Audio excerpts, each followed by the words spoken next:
I mean, I don't want to say shaky because they just lose one series, but it's a struggle since the major because, of course, Misha said in an interview that they're trying to align their ideas. They're not on the same page, and that naturally would happen if your captain isn't present at a major. Sure, they win it, but not having your voice in game in the league thereafter, like it's a hard one to come over. Yeah. It's a lot of rebuilding to do. A lot of rebuilding to do. And especially after the manner that they just lost into. 17-minute GG. Yeah. You know, it's a bit of a tough one. Can be hard to come back, but, you know, these guys, they have a lot of people behind them, so that's usually where we want to say, like, they should be able to come back into it very, very easily, but they're into a very tough opponent. Entity is, I don't want to say, like, even I had them as, like, my dark horse, but they're kind of the best team that I've been watching recently of the patch. I think they're super exciting. I think they have a really good view on the game right now, so. Individually skilled, everyone is really top tier. If we look at the older players like Starstormer, he's been grinding. They like have Kateomi, who's Kateomi? You know, maybe you haven't heard of him. Like his performance on Marcy was almost perfect, I would say. Like his Doom performance as well. Just being able to understand like when he can play aggressive, when he needs to play defensive with the hero, knows the limits of the hero as well. His positioning is really, really good in the team fights. And Pure, he broke some records on the Terrorblade performance. He's doing extremely good. Like has wide hero pool and they can pick him whatever and he's gonna play it.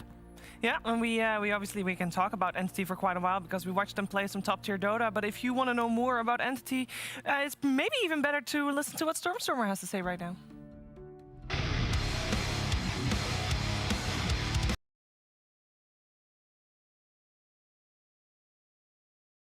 Entity.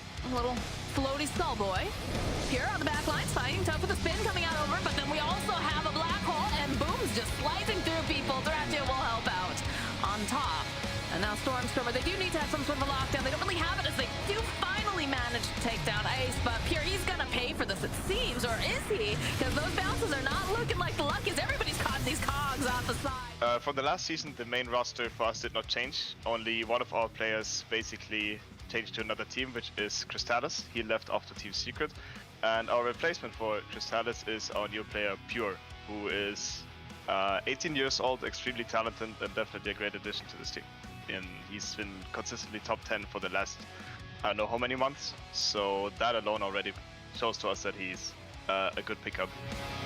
in the last season, we have proven that by winning every single first game in the DPC, except the last one on OT, we always showed that we had like a super good edge in the first couple of the series. Like every single game of that was almost a stomp, I think. The last time we went to bootcamp, we completely crushed it. It was a lower division, admittedly, but it's still like we have been on to bootcamp here for now only 6 days, and we can already feel massively the impact on it. So people should be careful when meeting us in comparison to last season. Last season we already beat everybody at least one time. This time second game is gonna be easy.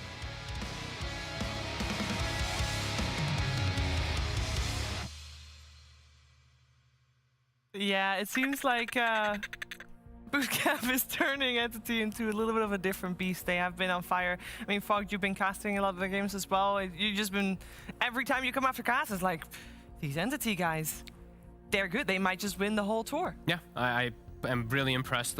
Lacoste was highlighting for Katomi, but even before this season, for me, he was already kind of standing out. His Skywrath, he was doing like the Blink Dominator plays and stuff like that before other people were. I think they're just a really innovative team. Yeah. I think like you already have a big element where you have like most teams, it's like Storm's there, and it's like, shit, we need to ban Invoker, you know, and it just gives you extra ways to be able to open up your draft a lot of times and enable your players. So I think it's always just a really interesting team to look at. And you know, we didn't get to touch on some of the other players, of course, but Toby, he's been like a really consistent player with wide hero pool. Yeah. They're just really fun to watch. We saw Toby the other day, right? He was popping off on his Veno. Yeah, I keep saying I think Toby to me is my stand-up player in this team. I know a lot of people want to mention others, but he's in that consistent factor where you mentioned Draft Fogged. He's always a nuisance, a thorn in their side, some Enigma, some maybe Venomoxa down the line. He's also like 33 that he wants to play Visage, Beastmaster, Lycans if it's ready, and that's still very in meta. The patch didn't change that, so I think this team, they just have 5 players where you have to respect their hero pool, and you can't just get through the draft going, oh, don't worry, they just got their Beastmaster this time. Like, no, you actually need to think of strats for every single player, and that is really hard to do, so it's commendable that they got to this stage. For sure. Absolutely. So not surprised that they decided to ban out Marcy. Agreed. Quick nugget of information here. So last week we had the interview with Misha saying that they're a bit disconnected in what they wanted to do as a team. Of course, they won the major with Seb playing Windrunner. Misha's banged out 14 or so games of Windrunner since that last series. So very much he's like, all right, we know what happened at the major, so now he's playing some Windrunner. So don't be surprised if we are going to see some support Windrunner potentially return, at least at some point in this series. Can you not play more like Seb, please? Yeah, literally. Ouch. Will we get Rubik also played? Because they're still very fond of it. Although, I don't know. I feel like Enigma isn't even being played for the Black Hole. I feel like it's just the Eidolons in laning phase that just dominate most of them. So I don't know if they will go down that route. They go for a safer one. So this is potentially their safe lane and also off lane. Like these two heroes having Clockwork as... Like this can also be mid Clockwork. There's a lot of stuff that they can do with these two heroes because they're very versatile. But if they pair them up together at any lane, you have long lane to work with. And it's like a guaranteed static link. A lot of kill potential. Just works out really, really well. Amar tried to experiment a little bit with his hero when they played Enigma. He was playing Void Spirit as a position 4/5, whatever you want to call that, and just didn't work out. So now they're going with their bread and butter. I think we've seen at least in the last week or so that Enigma, it was very strong at the major, but teams understand how to beat it now. It's just you pressure it a little bit in lane and you just try and take over the map before the Enigma can slowly farm up that Blink, the BKB, and make it that, oh, we can never take a team fight, we're going to get Black Hole. So that was epic. You see Entity, they realize that and they pick a Terrorblade. It's one of the best carries at just stalling out the games, right? Like, as long as your support gets you through laning phase, you're normally 9 times out of 10 going to be skipping 2 waves, at least adding 10 minutes to any kind of game. Yeah, for your hero alone. And he's always going to be good versus Razor as game progresses. Even in lane, he can be good because you can just distance. And versus Clockwork, okay, you get stuck in your cogs, Conjure Image, you can stand up and actually tank right through it. So a really good pick, and Pure, of course, as we mentioned, you know, broke records last time on it when he was given the space. I think OG might be preparing for Void Spirit pick, banning out this Puck. Puck seems really good right now, and not having like Razor Clockwork. Having Razor Clockwork, just don't have enough lockdown for Puck. Puck has been on the rise lately because BKBs are extended by 15 seconds, and he's just that like feel-good hero that you don't have enough tools to deal with him. Like there's just not enough silences or anything. The reason why I like Void Spirit is because they have this Terrorblade Enigma that you can always like jump in and have enough magical damage, especially with the Witchblade build-up. It just feels really good. Yeah, always can feel good versus clock as well. Unless it's a mid-clock work that gets an Orchid at 12 minutes. Oh yeah, that is a problem. It's a bit of a tempo, yeah. No, absolutely, I like it a lot. So looking at the bans, I mean, Entity, they're kind of put in a position where they want to ban the Invoker since they have the TB. Invoker can do really well versus it. It's BZM on the other side, who is one of the most popular ones. Oh, okay. Good Hoodwink. Cool. Okay. This is another hero that also Misha's been trying to play as well. So a little bit of flexibility there. You don't really know where the heroes are going on OG to some degree, but they are at least ensuring that no matter what laning setup they have, there's going to be an aggressive lane against Terrorblade, be it Hood +1, be it Clock Razor. This Terrorblade will have at least some threat where he's not going to cleanly farm up and then go jungle.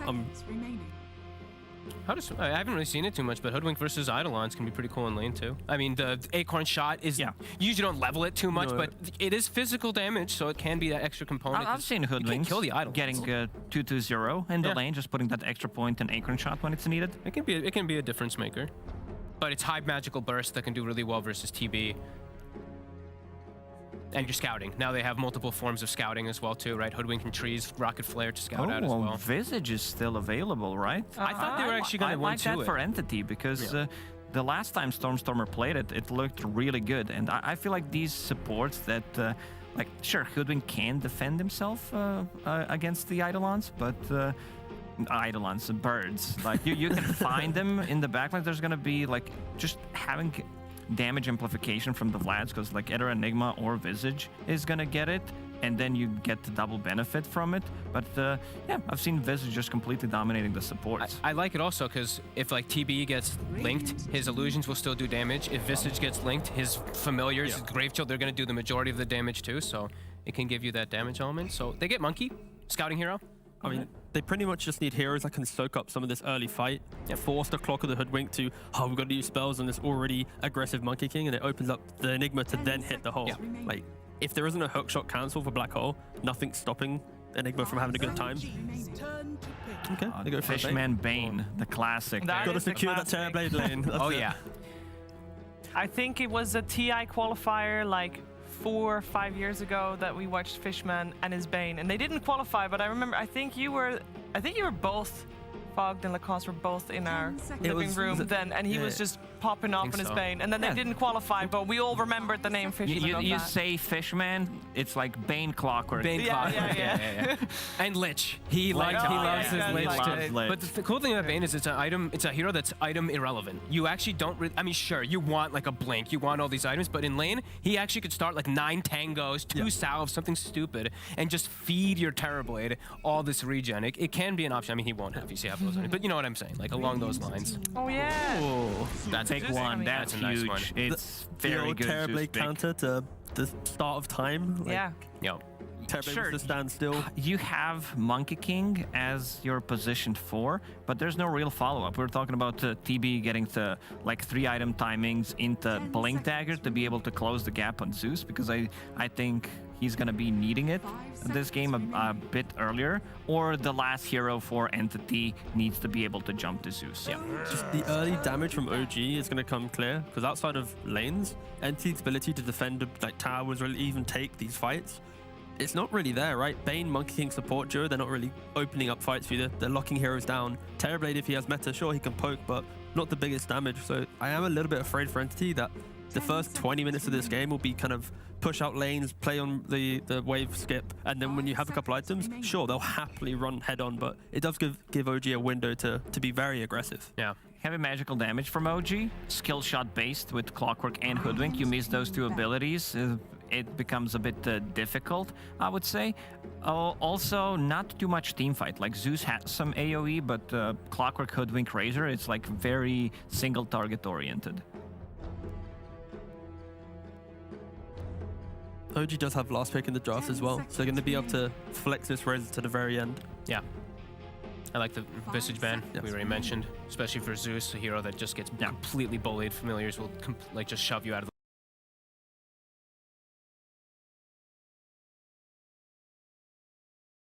the lane immediately. Entity kind of needs a mid hero that can't die to a Clockwork rotation and just pack a big punch in the earlier fight. So Like Visage wouldn't really die.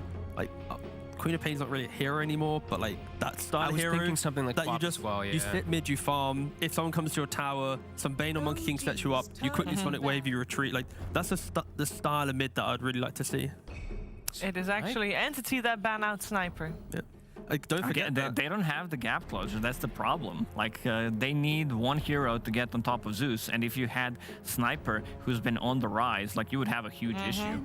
Again, don't forget that Entity OG, most of these players played on Creep Wave together. This is true. At the start of DPC, right? It was Creep Wave, and it was like BZM, Amar, Chu, the coach of OG, Fishman, who's the captain and has held strong the entire time. Every time good teams steal his players, he has to rebuild again. So testament to Fishman keeping that Creep Wave energy alive. But yeah, there's a lot of little internal fight going on here.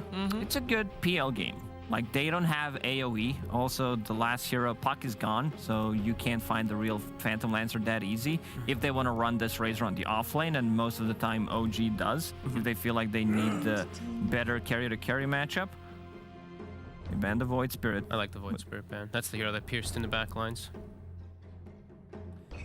A lot of Stormers heroes are taken out of the pool. This tour, the only hero that he is played that is not banned out is a Dragon Knight, but that's not a gap closer. 10 seconds remaining. I mean, there's still, I mean, if you're talking about Spirit still in the pool, there's still both Ember and Storm available as well. I mean, they could still do something like I mean, Tiny's still in the pool, right? Yeah. They could still, I guess, look for the Tiny to be that blink initiator to make space. I'm just not really seeing too many options, unless he wants to play also a semi carry and just go like some Lina, some BKB Lina core, right? And then just transition. Not too bad. Because they have so much control, but I feel like, yeah, they just need one more form of wave clear. Because Monkey can quickly spring on the side, Terribly with illusions, Enigma can with Islands. Like if they have one more aspect of killing creeps, they're gonna get to the point where they have the items to fight this very skirmish heavy OG lineup. Well, they are running out of time. Just 5 seconds left into reserve time, and they will go for that Tiny. I think there's limited options. Because I've even like immediately looked back and I was like, I actually don't like Lina because you're playing versus Clockwork and Hoodwink. You'll just die mid lane, immediately. So I think this was the best solution for them to gap close on the Zeus.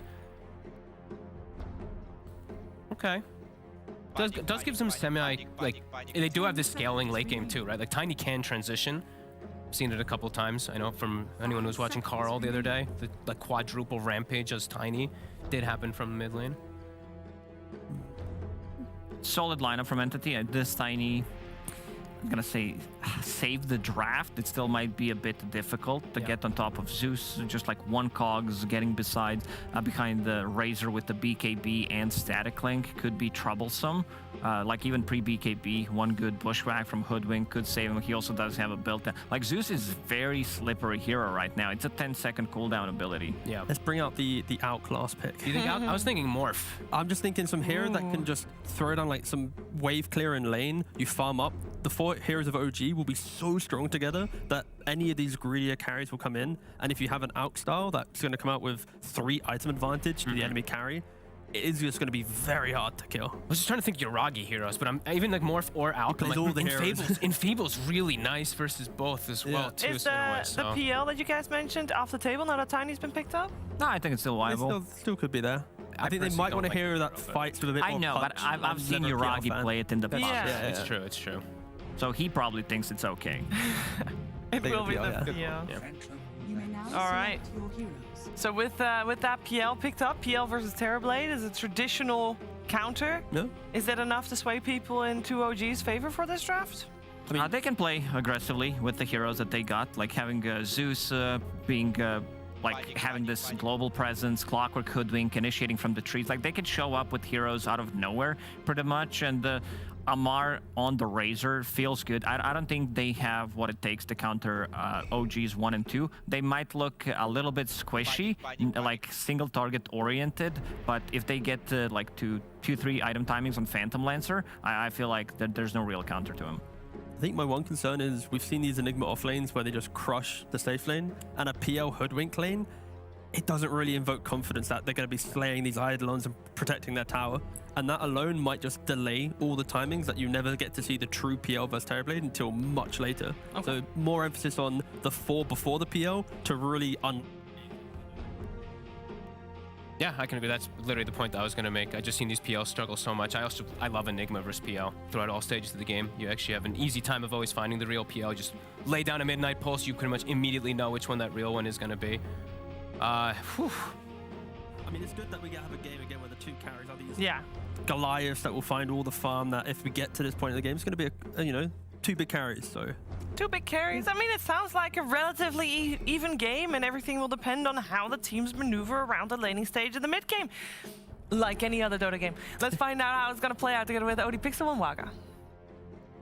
Thank you, Steve, and welcome, ladies and gentlemen, to Game 1 of OG versus Entity. I'm here with Waga today for this best of 3. And Waga, what are you looking forward to seeing? I think the thing that stands out the most to me, you know, Entity, of course, getting that Terrorblade through. Something that was never really going to happen again, I feel, later on in the draft. They have to pick it early to get it this game, but they do get it. The question is, overall, have OG responded to the Terrorblade pick nicely, do you reckon? I think so. I think draft-wise, this game is definitely very open. Either team can take it. I mean, there's some good stuff going on both OG and the side of Entity, and also some comfort heroes. I mean, we got 2 master tier heroes on OG here. The Razor of Amar, of course, very respected, and Yuragi on the PL, which looked like a really good hero for this game. But Pure's performance on his TB Yeah, 995 GPM. Yeah, he put on an absolute slaughterhouse. I mean, he killed 640 creeps in 37 minutes. Like, that's hard to achieve in a pub. That's to make that happen in a DPC Division 1 game. Entity are not here to play around.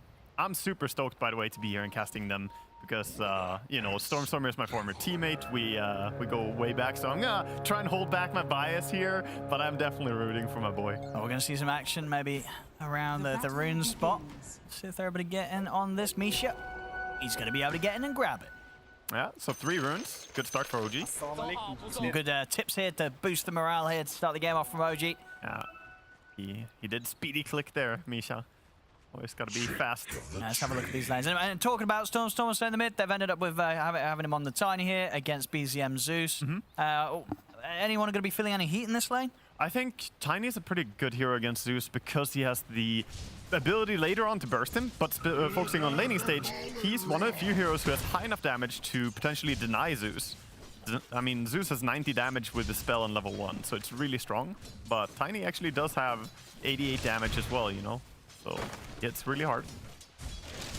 All right, and in terms of sort of the side lanes, has anything ended up looking difficult for either team in the laning stage? I am imagining that it should maybe be a slight favor for Entity on the side lanes. As we see, Enigma, of course, will make it so it's hard for PL to really get farmed. Bottom lane, we already see Taiga pulling the creeps because this lane is not so easy to fight into the level 1 meta. So very smart to dodge it by just pulling here. But you see Fishman, he's chasing, doing what a support should do when this happens. You go there and you be annoying. You don't die, but you go there and contest it as much as you can. He's still got a brain set to play with as well, Fishman. Yeah, I don't know about this call. Baiting Tiger into the trade, or maybe Tiger's baiting Fishman into the trade. They've got the plasma ready to go. I'll turn towards Fishman. Can Fishman get the kill? He can't. It's going to be first blood for Amar as Tiger, he baits him in perfectly for that one. It was just a question of who was baiting who, and in the end, it was Tiger setting up for his core Amar to pick up that first blood. You know, they get the kill and it's a first blood. But at the same time, Razor did give up some CS to leave, and they have to go base still with the clockwork. So, of course, this is favoring OG, but it wasn't a very free kill since Razor had to give up farm under the tower. But yeah, good to get that first blood. He can get now some early boots as well on this lane, which could really help him. Yeah, I mean, is there going to be a point early on in this lane where they can start to you know, Amar can like run down Pure, put some pressure onto the TB? They might be able to put a bit of pressure on him, especially now with the double Wraith Band that Razor went for. So instead of the boots, he went for 2 Wraith Bands, giving him a lot of armor. Very smart on this lane. And yeah, top lane we see just a bit of Eidolon micro here. It's hard to go too aggressive with Eidolons because they die really fast to PL right clicks. So you can't get caught out. Just to make a bit of a move now for Yuragi. But Hoodwink, meanwhile, is just laying into auto attacks. So crucial that he's just non-stop hitting the Monkey King there. Nicely able to dodge the damage from the Spirit Lance with the Mischief Cat, Mick. looking over to mid lane, there was a triple stack now on the small camp for Zeus, so he's preparing to farm a lot there. And potentially stealing that could be a huge move. Yeah, absolutely. That could definitely be a player for Stormstormer if he's aware that's going on and is going to be cleared sometime by BZM. Yeah, he didn't specifically see it with the ward, but I think he probably realizes the Zeus was running over there twice now and stacking. Now CS in the mid. So far between the two has been pretty even here. 19 for 4, 19 for 2, top lane. Entity will be able to catch out Misha. That's in the stage now, the two of them. They got a fair bit of damage between that Eidolon army and the right clicks of Kataomi. Yeah, now it's going to be hard for PL to come down a little bit. He has to wait for Hoodwink to come back, but during that time, there should be power denying going on, get the creep wave back a bit, and meanwhile, Monkey is zoning. So this top lane is starting to go a little bit in the favor of Radiant. Of course, 11 denies on Enigma, but you know, it's what we expect to see. The hero is really good at getting denies automatically, and even manually when you get your Eidolons up. Yeah, you can see straight up on the CS, Muragi having a much tougher time than Pure is down bottom. We'll get the creep wave pushed in under the tower. Hard to really get on top of Pure. So he's happily able to continue to CS pretty nicely down here, 19 for 8. Yeah, he's not pressured by this lane. They picked TB right after seeing Clockwork and Razor, specifically knowing that these two heroes, I'm not too concerned about them. And I think that's true. I think it's a really smart choice to pick it here. Clockwork is horrible against TB. See top. Kataomi continuing to try and put pressure onto Yuragi and Misha. One lane Tiger trying with the chase down. Getting a bit close to the tower though and Pure, so has to be careful. Backing off and it's actually out of regen, so we'll have to sit back for a little bit. Yeah, has to just chill now. And we'll have to be a little cautious on the side lanes now that BZM's about to hit that 6. Thunder God's Wrath will be ready for plays soon as bottom lane Oh, Pure. they might get him. It's getting pretty low. He's not quite got enough mana in the mid lane for the Thunder God's Wrath. As he's just 10 short. In fact, if he does it when it's up, he might get the kill. There we go. Okay, so Zeus ulti cleans up the kill afterwards. Meanwhile, we'll get a kill top lane by Monkey King onto the Hoodwink. But I want to say, Pure turned around and attacked Clockwork a lot there before he ran away. I think he actually was planning to kill the Clockwork there before getting out. And if it wasn't for Zeus ulti as well, he calculated it perfectly. He did. He got lived enough hits and he got a kill. Yeah. I'm telling you, man, Pure is a really impressive player We'll see it to again watch. here. Oh, okay, we're going to see the kill we had at the same time. Top Misha getting run down. Yeah, and now mid lane we might see something here as Zeus tries to check a rune. Got the setup. But no, There's that they jump. haven't. Heavenly jump. It's such a good ability. Like, Zeus used to be this hero that wasn't really picked so much because his one weakness was that he died to any gank on mid lane. And he died very easily in the mid game as well. But now it's just, you need so much to lock him down. And TB, of course, is making the switch into full jungle now. You don't want to stay on lane for too long. Once you're level 4, level 5, you already should be starting to look towards jungling as TB because you farm faster than on the lane.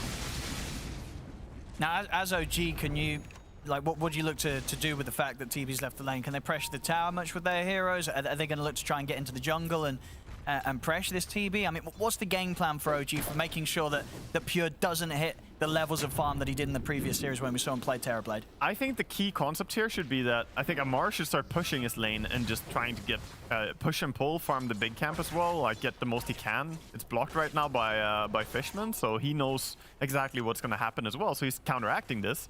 But I think you need to get Zeus involved. Because Clockwork cannot kill TB on his own, but if you get Zeus to make a rotation there, if he gets a good rune, that could be a way to shut down the TB. But yeah, meanwhile, we just see Fishman trying to get experience down here.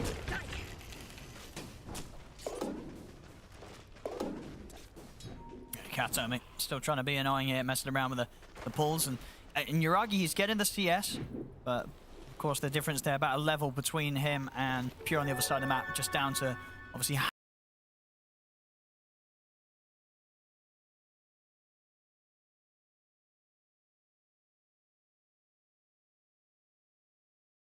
how much Toby is denying from the lane. They'll look to make a move onto Toby here. With the bushwhack. Turn with the Maleficent over towards Misha. Thunder God's Wrath should set up for them to bring down the Enigma. Toby will fall. Tommy is able to get a kill in return, and in fact, on the other side of the map, down bottom, we'll see Stormstormer come in and be able to take down Amar. Yeah, they were diving to get the kill on the Bane, and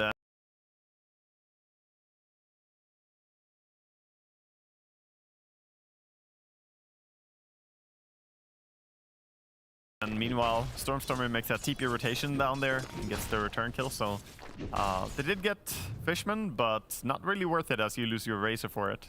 Stormstormer going to be very happy getting this kill. Getting to blink on Tiny is crucial for Entity here, so they can play around him. Meanwhile, the Zeus seems like he's just going to go for Akaya, get some damage amplification. You don't really need to rush a super early Aghanims. I think Kaya into Aghanims is a possibility for him here. You still want to have it just for any pick-off potential with Clockwork. And if Stormstormer is able to get a good timing on the blink, it's quite a tasty game early on, right? There's a lot of very blinkable targets on OG. I mean, Zeus is very good. Even Peel can be low HP for a while, because he's going for a Diffusal build right now. He has Power Treads and a Blade of Alacrity coming out, but he's not going to be very tanky by the time the blink is coming up on Tiny.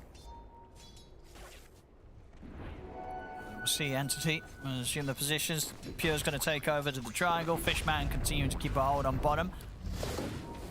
Matching. OG setup him in 5-4. Less than 1k in it between them. Yeah, very even start. Again, they're trying on Fishman bottom. And once again, they should be able to grab him. Yeah. Only so much you can do with a brain stab. Didn't have to go as deep this time, so not going to get punished as well. And just a clean pick-off. Oh, starting a little bit of the tips there. Of course, all friendly ones there. Yeah.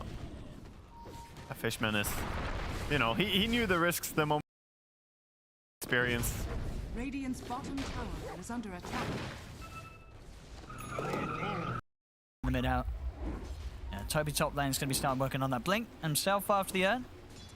Stormer very close to having his own. Radiant are scanning. And BZM on the other side, he's pretty much got that Kaya done, so he'll have a fair bit of damage to throw out in any fights that he can find the positioning for. OG are creating a lot of stacks jungle. They are prepping more, but we see a move here by Entity. And they're going to step in.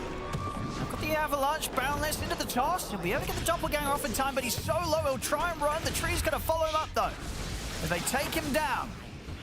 Good move from Entity to get in the jungle and disrupt Jiragi's farming pattern. Now with the Avalanche, they may even be able to try for more. BZM, he's up in the air, they'll toss him up. Bushwhack will come over to control the two of them, but it won't save BZM. A double kill for Fishman as he strikes back after dying a few times down bottom, heads over with the cores, and he's ready to take the kills himself.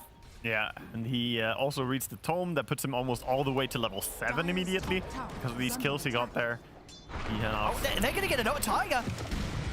He just walked, also Misha, in fact, Misha walked straight back into there. So he just offers up another one, and indeed, they'll throw the tips out for that. I mean, they got 2 kills there. I don't think they were expecting a third, but Misha sort of hands it to them.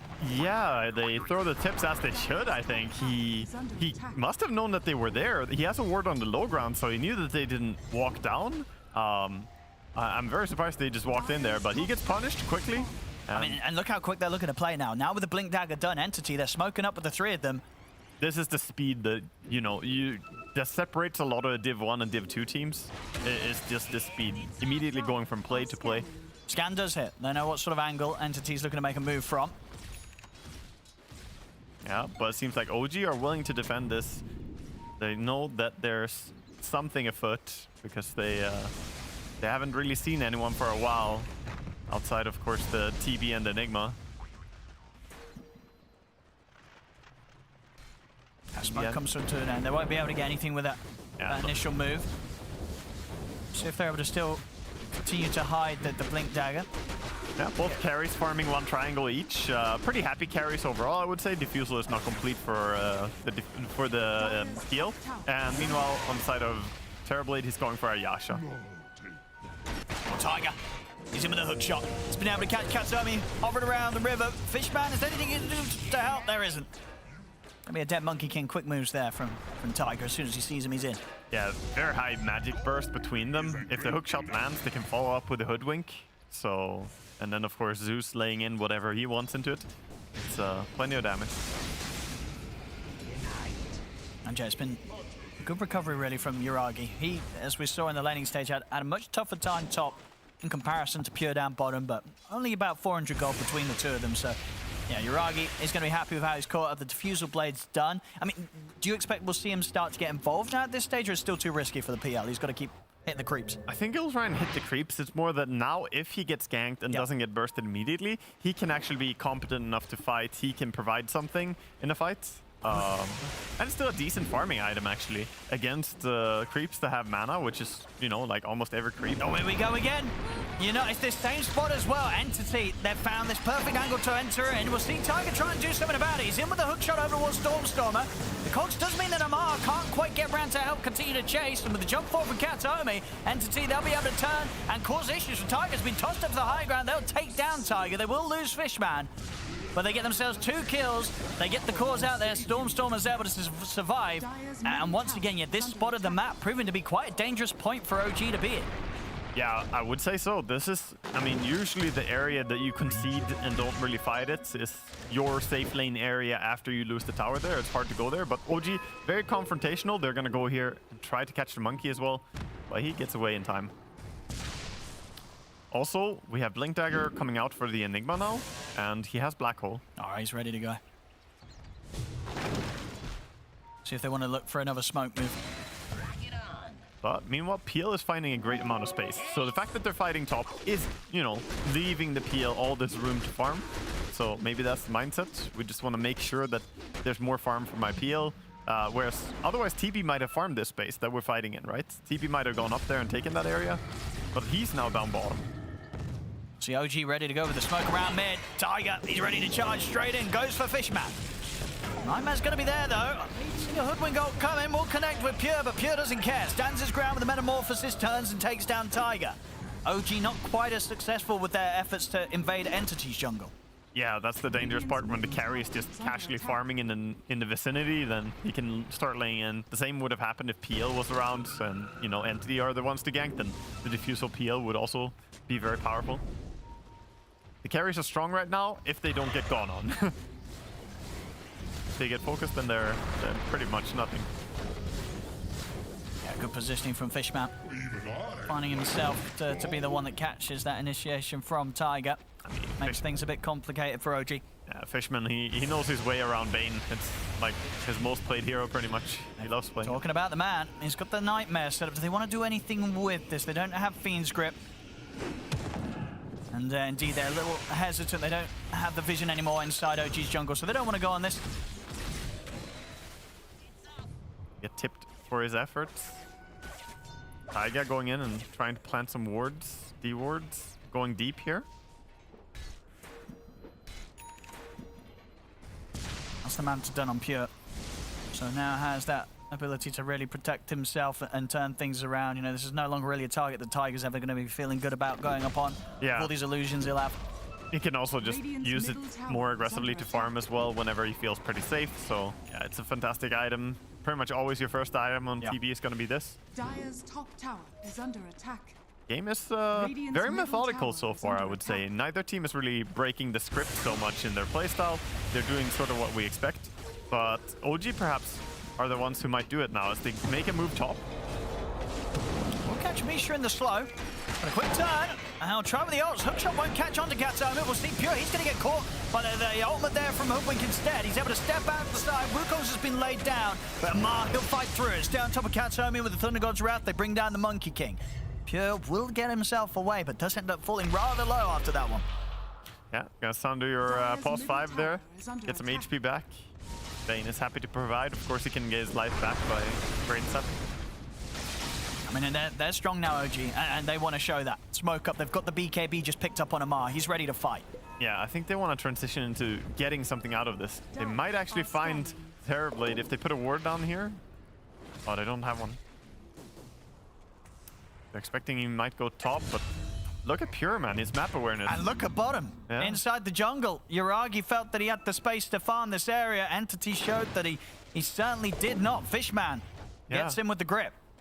So they managed to get a clean catch on the enemy carry, and meanwhile Pure just ran back. Didn't see anyone move in, really. Just took it easy. And now he's back to farming. Now it seems safe again.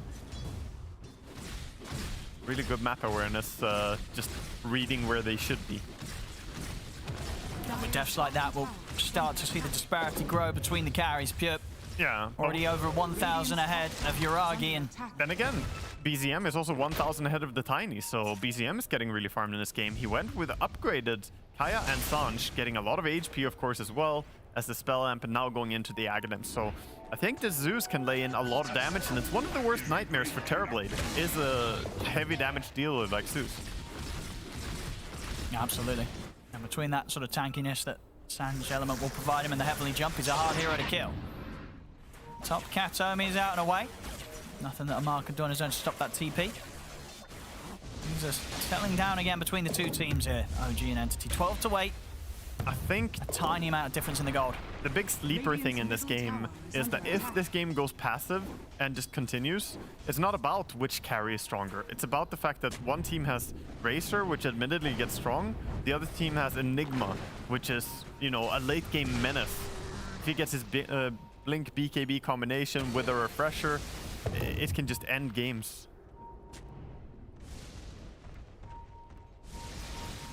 So I think right now, I don't think Toby has been forced to use a single black hole, right? He hasn't. So far. Not so far this game. It's level 2. No. I mean, yeah, but by the time he probably has to use the first one, he'll have the BKB. It's just a recipe away. It's closing in on it.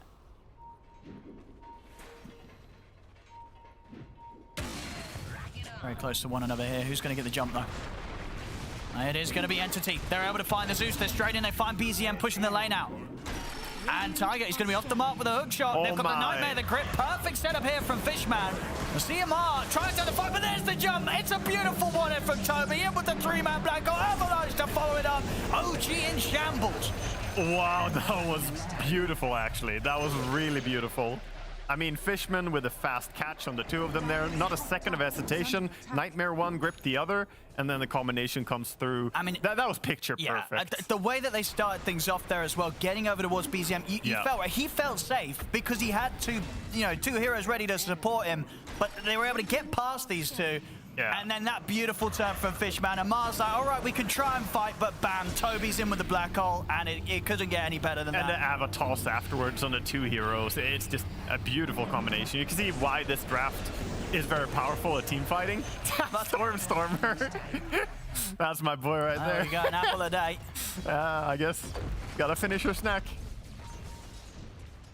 He also got a little snack in his bottle. He got a haste rune for Tiny now as well, so he's ready to gank even more. That was a rough fight there for OG. I'm definitely going to feel shaken up a bit after that. Yeah. Some lags. 16 to 8. 3K lead now off the back of that, and of course, whilst that was happening, Pure sticking at the top. Video game with real people. You can't just pause it. Again, a bit of a re-log in from actually most of the team. A lot of Entity dropping out there. Hopefully it's all good. Yeah, and item progression wise, I mean, we got Amar with the Blacking Bar and the Sanj. He's starting to tank up a little bit. He almost has 3,000 HP on the Razor. Thing is, though, that, you know, Terrorblade hits so hard, he might not even care how much HP you have if you don't have proper armor as well or evasion.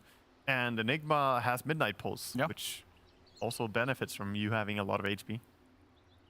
So what would you imagine the next move is going to be for OG? Will we see them try and get over here with the three of them? I mean, they still want to fight around Amar, right? With the BKB timing, he should be strong. And especially now in this bit of a window where there's no black hole. I think they need to get fights going where Zeus doesn't get jumped. That's the key thing. He needs to be able to lay in damage continuously throughout the fight.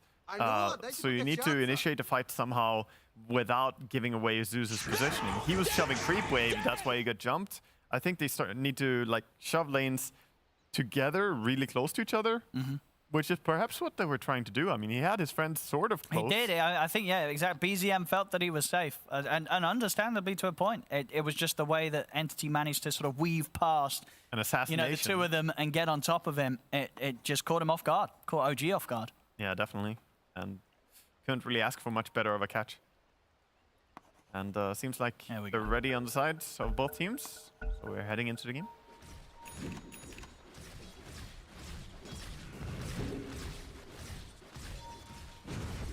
Let's see what they want to do here. As I said, with a bit of timing where I don't have the threat of the black hole. Yeah. Of course, Stormer Still looking very good on his time. He's going to have the BKB very shortly, especially if he wants to disassemble the Echo Saber. But with the speed that he's getting the farm, he might not even feel pressured to do so. 4-0-6. Level 18 here, 20 minutes in. Yeah, he caught up in farm quite a bit. I mean, hasn't died like you said, and just that last gank definitely helped. Now here we go again. No, OG, they really want to try and fight here with Mar. Middle tower is under attack. They don't have Zeus that nearby though, so it's only Zeus ulti. They've hit the scan, but it's only onto illusions. Yeah, and scan is positive when it's illusion, so always difficult against illusion heroes to properly find the enemy carry. Who, by the way, is closing in on Ascadi. Pure is starting to look very farmed right now, almost. Yeah, he's 1,500 ahead of the PL now. Starting to extend that lead. Doesn't look like we're gonna have one of those record-breaking farm games, but he's still having a clean game, only having died the once. And you like to sort of change it from Storm? So he had the BKB queued up, but once he picked up the money, he's going to go the route of the Shadow Blade. Yeah, I think he had the BKB queued up, but it's you adapt as the game is, right? And after winning that fight so handedly bottom, going for a Shadow Blade to try and extend your lead is the mentality. He wants to try to find more pickoffs like he's doing right now, sneaking out, expecting that someone is going to come down here and farm. There are a lot of squishy heroes that he could do a ton of damage to. It just allows for even more split pushing too, but it's a risk. It's a risky play to skip the BKB, because if Roshan somehow gets on the menu, then you're not ready with the BKB. It could be dangerous. Dire's bottom tower is under attack. I like it though. In general, since they nerfed BKB, I want to stay away from the item as much as possible, unless necessary to purchase it next. The 15 seconds cooldown, it does have a big impact. It's noticeable. We're going to smoke time. Yeah. From Entity. And they have BKB blink on their Enigma as well. Yeah, they got Black Hole back up. So a cracking one last time from Toby. Just able to do it again. They're going to settle for going for the Roche off the back of the smoke. Yeah, they kill it fairly fast, but it's scouted immediately with the rockets. They're going to commit to try and speed this up. They're going to try. I think they have to stop going in with everyone. Just fight instead. Yeah, they're going to leave Pure to try and do it whilst the rest of the team hold control outside of the pit. So then we get the jump in. Oh, look at this from Kataomi. He's going to look to try and hold them off to the side. He will get focused. Thundergod's Wrath comes in, but he's still living for quite some time here. Gives him enough damage to take down Misha. Misha has to buy back. BKB used on Enigma though, so he doesn't have BKB Black Hole anymore. Yeah, looks like he did get pressured by Tiger being able to wrap around and get on top of him. So Toby had to use the BKB to survive. Yeah, Tiger with that shard, by the way, the jetpack flying around a bit on Clockwork. Definitely a bit of a nuisance item. It's cool to see they went for that, because he doesn't really have any item yet. He just went straight to a shard. Oh, Stormer will catch him. Another kill from level 20 now on the Tiny. Yeah, that's big. Gets the 40% grow bonus damage with the tree. Hits really hard now. This is a right-clicker build on Tiny, and I love that he's going for it, because that will help fighting the PL and all the illusions. Also, he can kill Zeus super fast. Very low armor here. And a DD rune. Oh, he's ready to go. Oh boy. He is ready to go. I like OG's positioning though. They are realizing Roche is low. We have to stay here. We have to stay vigilant. They're not going to give this away for free. I almost wish that they could have done something more right now, because BKB was on cooldown for Enigma and no meta on TB. Like, it's a good power spike to take fights right now. But doesn't seem like they're brave enough to go up on the enemy triangle. Yeah, they're still being very, very careful here, OG. It's understandable with how farm Pure is. They've got to be very careful about their approach. And they have the halberd done on Amar. And I think that is the Aghanims. It's coming out. Yeah, yep. BZM's going to have that good for the next fight. That's a lot of extra damage to throw. And in fact, OG, they're going to poke back into the Roshan themselves. It is low. This is a bit risky. It's hard to do as PL because you keep slamming all the time when you make extra illusions. If you have 2 illusions, Roshan will slam. And Pure's ready to just walk straight in. Oh, see on the back line's Tiger. He tried to get over to the side. And Grip's going to come out and will get cancelled. They've taken out Uragi. He's out of the fight. He's going to buy back Toby. He's in with the Black Hole, locking down BZM. Pure in on top of him, aggressively uses the Thunder to help bring down BZM. It's 3 dead on OG. Amar pops the BKB, runs towards the back lines. They've got to come in and save him. He has been able to take down 2 of them. Amar doing his best to get this fight back into the hands of OG. They'll chase towards Kataomi, but he's away in the trees. OG did have to use the buyback from Uragi. to get this fight back in their favor, but Amar standing strong, making sure that they come out on top, and now they'll look to step back into the pit. Yeah, they want this Roche, but everyone is here. They still want contest. And there's the boundless strike to set him on a mission, but they're on top of this. It's a nightmare. It's going to give him a chance to get onto Mantis. He's trying to walk away, but Uragi stays on top. They bring down Pure. They get the big kill. They're ready for more. Uragi jumps over towards Fishman. Exactly what OG needed there. Huge kill, taking out the TB. And into the pit they go. They'll get this Roshan and Aegis for themselves. OG's back in the game. Yeah, definitely. Absolutely massive. They needed this. Very good play by Uragi to use his buyback there after he died. A lot of resources were committed to him going down. And this was aggressive from Pure, and he gets completely controlled.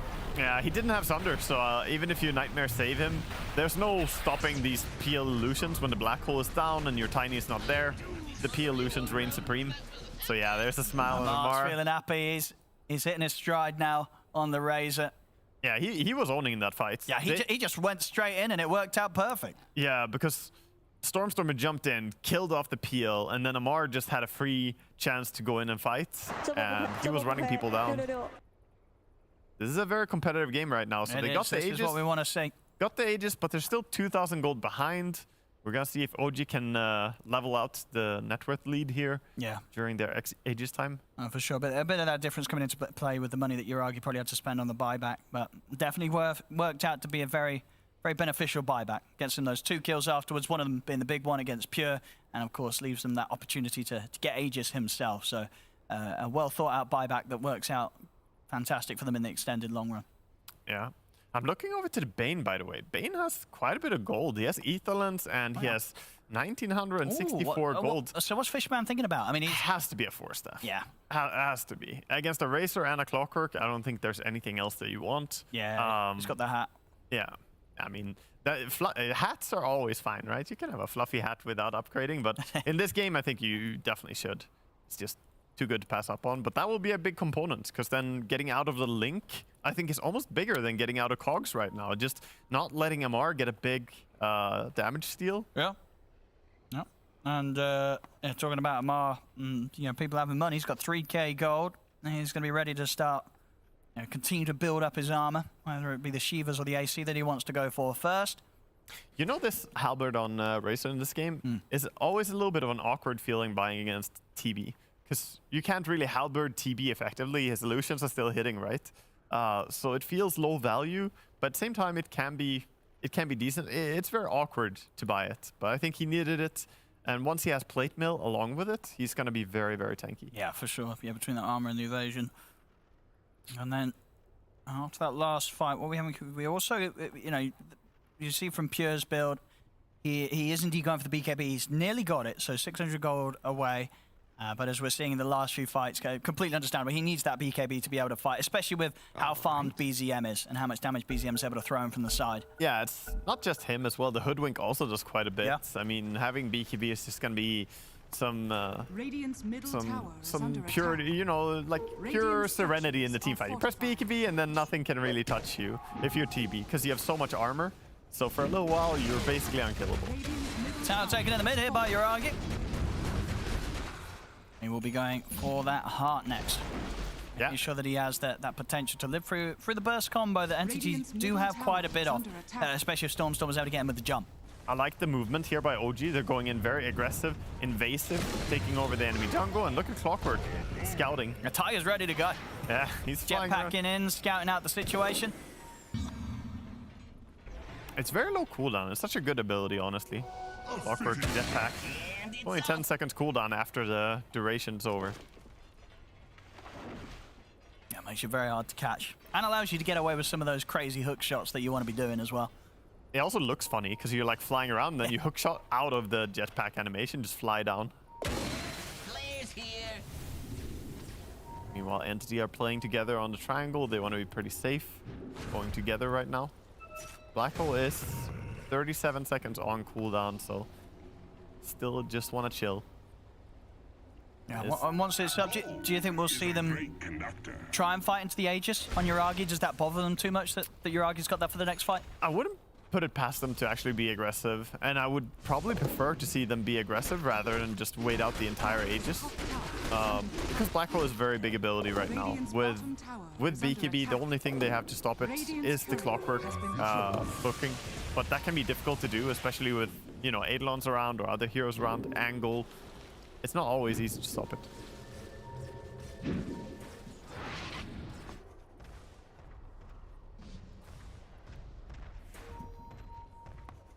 Splitting up the map for now. As I say, Pure with the BKB, it's now going to feel a lot less under threat. Oh yeah, his courier is dead with his items on Fishman, huh? I was going to say, where's his gold gone? Yeah, he bought on courier. Feels bad.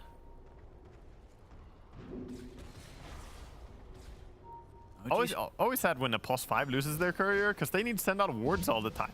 I almost feel like POS 5s are the ones who need their courier the most often in the current patch, because you need like new sentries, new stuff. You always TP react when something happens. Like, you don't even think about it pretty much.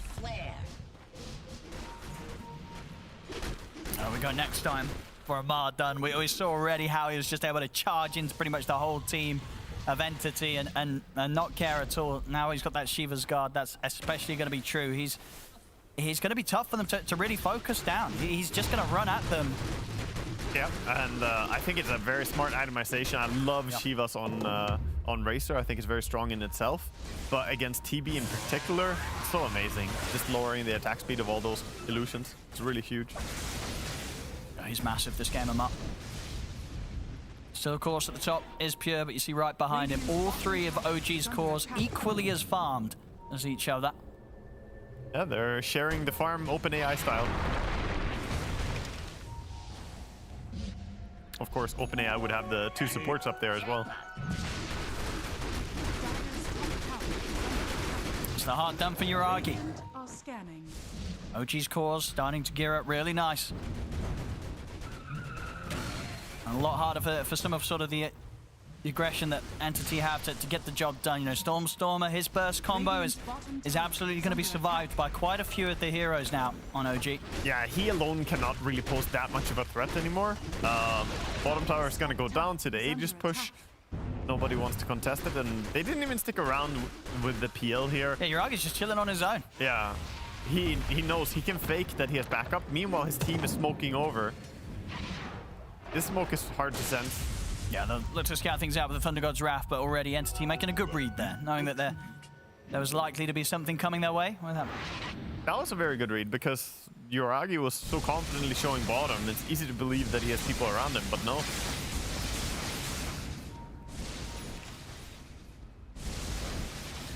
He's got his BKB now, Stormer. So we'll be able to stand his ground after the initial jump. Yeah, the trade hits quite nice, and they want to go straight away with the smoke. I mean, the Aegis, it's gone. It's just expired. This is the time to hit. They do have the triple BKB timing coming up here against the single BKB on the Racer. So it's going to be difficult for Zeus to deal any real damage when 3 heroes just have this item.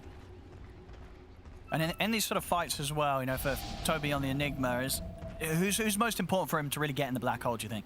You know, who's he going to be looking for? I almost want to say that he needs to catch Amar, but that's only if he catches like Amar +1. But stopping Amar from doing his job, I think is really important, because he is the strongest force right now on the Dire. Of course, you always want to kill the enemy carry, goes without saying, like that's usually the dream. But I don't think you should underestimate the importance of Amar. He also has a kill streak right now. Yep. Well, it's so nice that this works when you're a spectator, by the way. I can see who has a kill streak all the time. Well, after a bit of peacefulness, Katomi will be caught here in the jungle of OG. Extending that kill streak, dominating now.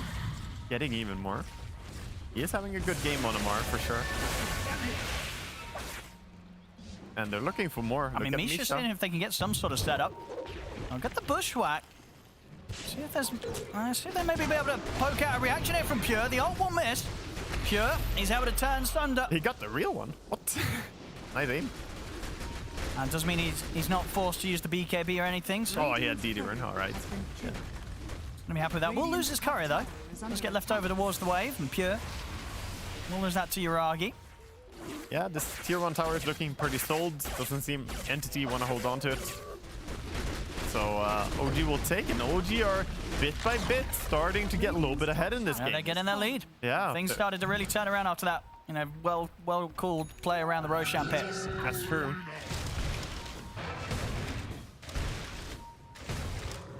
Super competitive and even game. We're almost having level 25 on Tiny right now. Is under attack. Dire's Quite a bit of experience. Oh, they're going to get him with a hook shot. They found Fishman, but he has got Pure by his side. Pure going to put the meta and take down Tiger in return. Let's see if they can deal with Pure. He's still got a lot of backup. Kataomi by his side. Stormstorm's getting forced away, though. Mar trying to get in aggressively. Thunder God's Wrath's pop. They're staying on top of Stormstorm. He's put the BKB. He's going to have Blink up in a second. He's able to get out in time. Buyback coming out from Fishman. The Illusions continue to chase down Stormstorm. And Toby blinks away to dodge the Spirit Lance. They've just got to go into full retreat mode here, Entity. They will manage to get themselves away. Kataomi still hovering around the area. Did get spotted out by that courier. Yeah, just jump away. Courier has seen you. That should be fine. They've got no way to further catch him there. Yeah, not too much expended in the end for the side of Entity. OG, they did use the Zeus ulti, but he has Octarine, so low cooldown as well. And speaking of Octarine, the PL is very close to a full Octarine of his own. He has the Shard, of course, which is a very popular build. You spam those lances, of course the bouncy lance and extra strong illusions. This is not really a meme item. It's very strong on PL. They may start to struggle though with, like, you know, especially dealing damage to Pure during his BKB. Now that he's got the butterfly down, he's hit that new sort of power spike. Not a lot that's going to be getting him through that evasion. Yeah, it's going to be hard to kill him, but they do have... I mean, I think they just need to get the BKB duration down and then lay in the spell damage. And at least the Razor ulti can't miss. So it's always that. No miss chance on it. Of course, getting close to the point where Roshan is going to be on the table again. Yeah, and as it stands right now, it's OG who are more actively controlling the area. OG are the ones kind of leading the dance. So Kataomi is trying to clear out the way, but Tiger and BZM were there ready and waiting. Meanwhile, mid though. Also a pick off by Stormstormer, finding out the hoodwink. 500 gold for him, solo kill. Ooh. I don't know if he will, but he's got that rapier queued up next, Yuragi. I don't imagine that. Yeah. No. That's not coming out. That's him messing around with his teammates in the voice chat. What's my next item, guys? Rapier? I would love to see a rapier PL though. That's...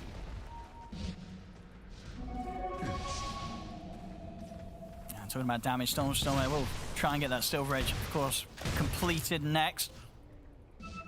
I think Silver Edge is underrated against Razor. Just breaking him. He's so fast. Everyone always takes the 21% movement speed talent as well from the Storm Surge. It's kind of crazy how much faster you get. Roshan time.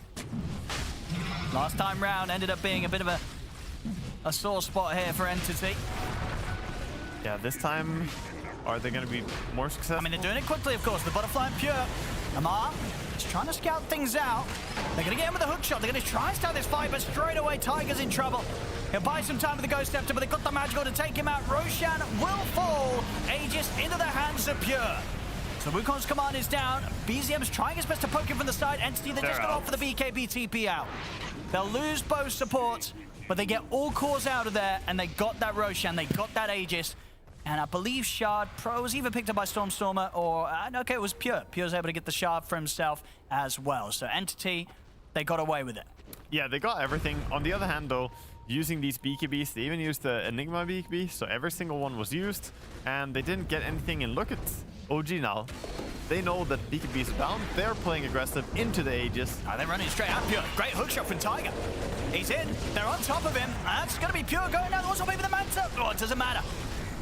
That's the Aegis quickly taken out of his hands. And outside of the base, Stormstormer will be able to get the jump in onto Misha, take him out in return. But a good opening that OG is able to abuse there, spotting the opportunity, Tiger, you know, getting in, taking away that Aegis pretty much as soon as it was picked up. Yeah, that was very nice. They don't have to worry about Aegis now, don't have to play defensive. And Storm, man, I started to feel like he's bullying Misha in this game. He's focusing him so much. It is an easy pick-off, but soon he has full silverage, then perhaps even more heroes are going to be easy pick-offs for his Tiny.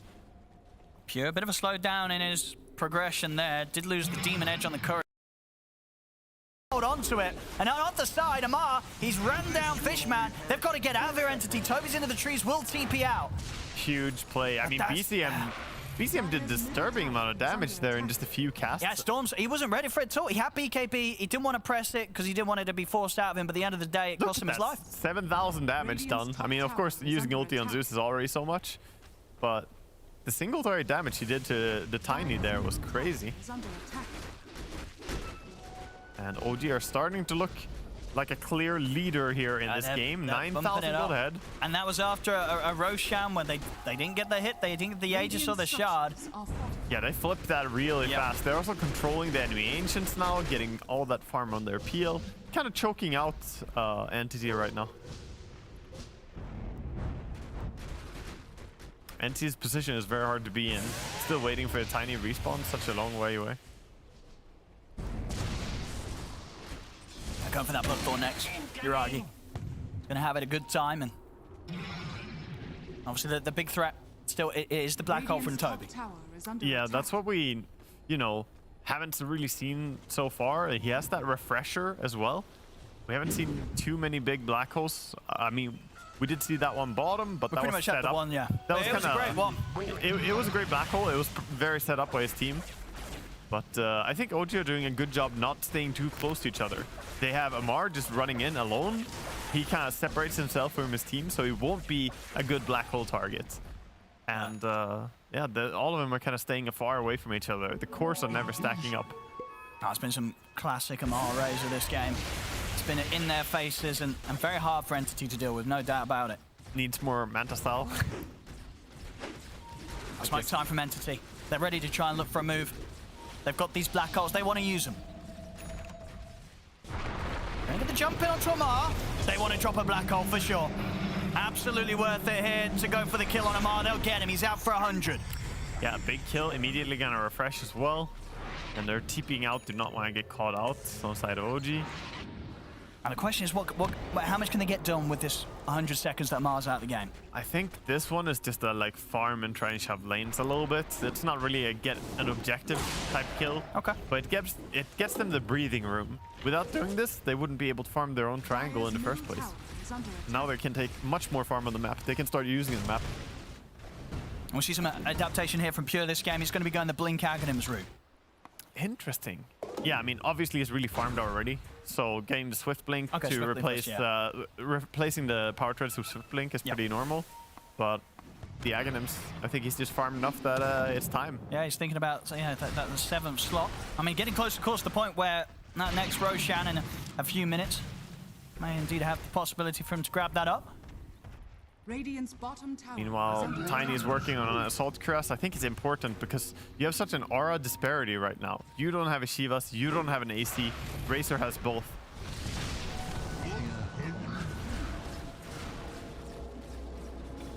Only 25 seconds until Amar's back up, so no chance for Entity to push the base right now. They'll hold back. Yeah, it's more about just poking, pushing out a little bit, and trying to get yourself some space to farm.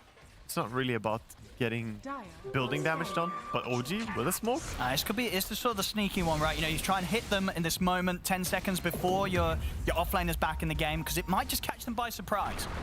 Yeah, it means that the Razor can just TP and run in. Oh, it's a deep hook shot. It's pretty far from the rest of his team. He's going to get the jump on Stormstormer. Stormstormer turns, stands his ground with the BKB. Will look towards Tiger. A couple more right clicks will take Tiger down. But now the BKB's coming to an end. Stormstormer's got to run. You see back in the river, Toby. He's going to come in with the black hole again, focusing down Amar, looking to lock him down. See if they've got detection. They have to get it down. The disarm. It's going to be in the Pure has to step to the side, and Amar, he's able to step away. Yuragi's in, takes down Toby. Pure continues to try and chase Amar, but he cannot keep on top of the Razor. Amar's going to get out, turns with the plasma field. Pure's in trouble as BCM jumps back in, takes him out. It's 3 dead on Entity. Uragi and BCM both having amazing fights, and look at Amar just continuing to tease them at low HP, runs back in. They take down a 4th heroes. Stormstormer falls. OG with the outplay across the board there. Yeah, that's all OG. They played a really beautiful fight. I love the way that Zeus was taking the fight as well. His positioning was really great. He was able to do a lot. And of course, he has that combination of having Octarine and Hex now. With the Blink Dagger as well, that means that he is really annoying. If he blinks in and hexes someone, he can burst them for so long. And I think because there was a bit of hesitation with the damage output that they could get on towards Amar. I think it was what Misha coming in with a glimmer during that black hole. There was a bit of time where they couldn't keep the damage coming in right. Yeah, it felt like the Terrorblade, he's trying his best, but he can't keep chasing here. And then he ends up trying, but... A big push down mid. They'll take one set of racks. They're ready to look for another. There's Entity, no buyback available on Pure. Of course, the other two, Toby and Cat, only 10 seconds till they're back in. They don't want to expend theirs. This is going to be 2 sets of racks that OG's able to take. Now 20k against Entity, feeling rather comfortable.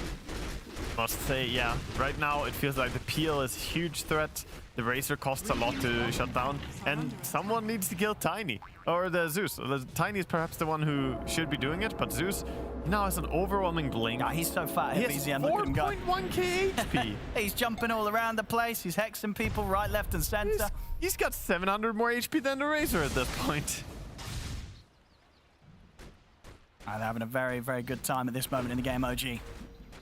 Yeah, from here on, I think they just need to stay on this triangle and push top lane, which seems like they already identified this is the play. Double Black Hole is up, so they're probably going to be a little bit cautious about that. You cannot sleep on Black Hole.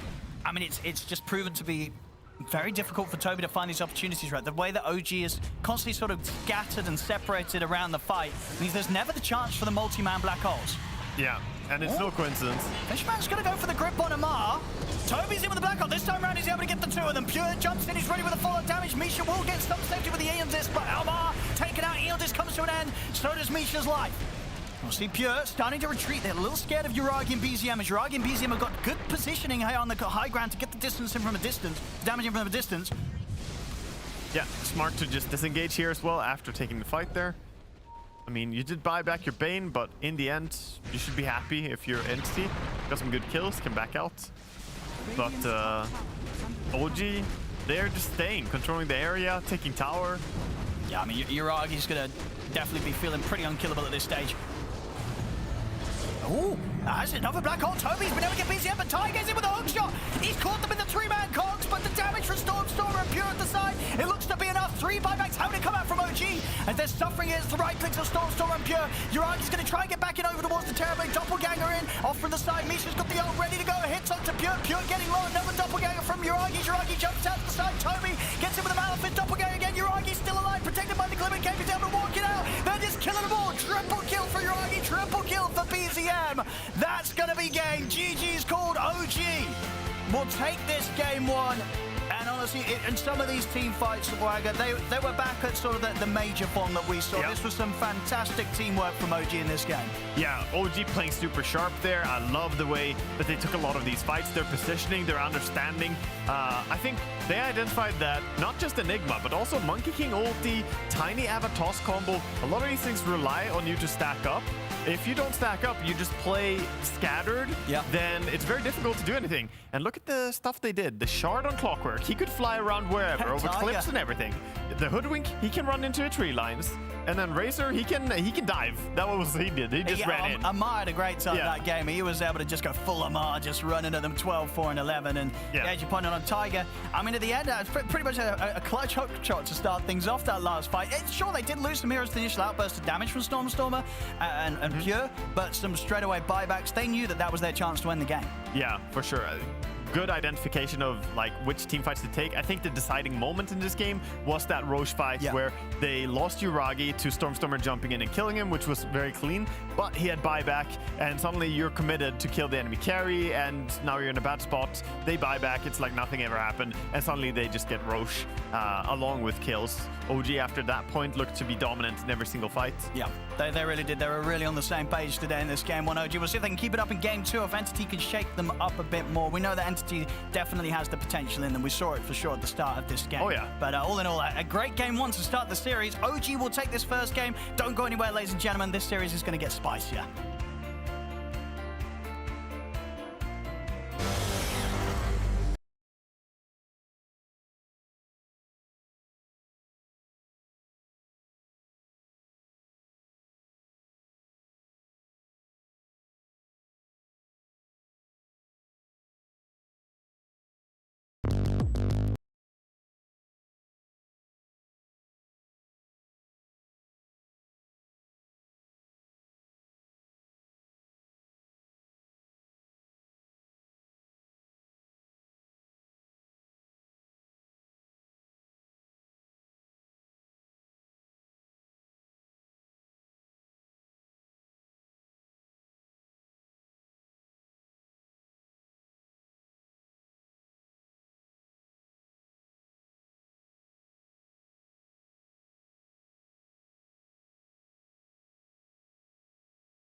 Roshan makes a lot of sense. Now, I feel like for Entity, they could easily do like a Visage after this as well. Clock Visage, have that flexibility in their lineup, allow them to kind of control the draft a bit, but it's getting a bit forward. OG, they go for the puck. I think this hero has immensely gained popularity. You know, EG's first phasing at an A and winning there. We see obviously OG now picking up now as well. I guess if you patch-wise, nothing really changed. Indirectly, you could maybe argue BKB buffed him a bit. I know, talking to Jenkins about that, but not really, nothing too crazy happened to Puck. It's more the entire game state changed to give him some more confidence. Yeah, I mean, some heroes that were good versus Puck, I guess, in a way, got nerfed a little bit, right? Shadow Shaman disappeared off the face of the earth after you can't do Roshan overall, so the instant disable. There's still DKs, so some of these instant disables are there, but... I kind of sense you being salty about it. About what? The Shaman? Yeah. No, I didn't really abuse it at all, actually. I think I just like that hero a lot, but... The hero is really fun to play. Oh, all right. Look who got moved up in priority with the Zeus. So two heroes that are tough for the Clockwork to catch. Yeah, and this is probably going to be position 4 or 5 Zeus, so you still have an ability to just get out of the trouble against the... You still deal a ton of damage with this, like, Zeus as a support. So they need some kind of catch, something else. Some kind of a hard lockdown. Give me some leash. Leash this Zeus down. I think it's amazing. I think they also run it in multiple different roles. We've even seen it flex to 4/5s, I think, a couple times. Yeah, we did.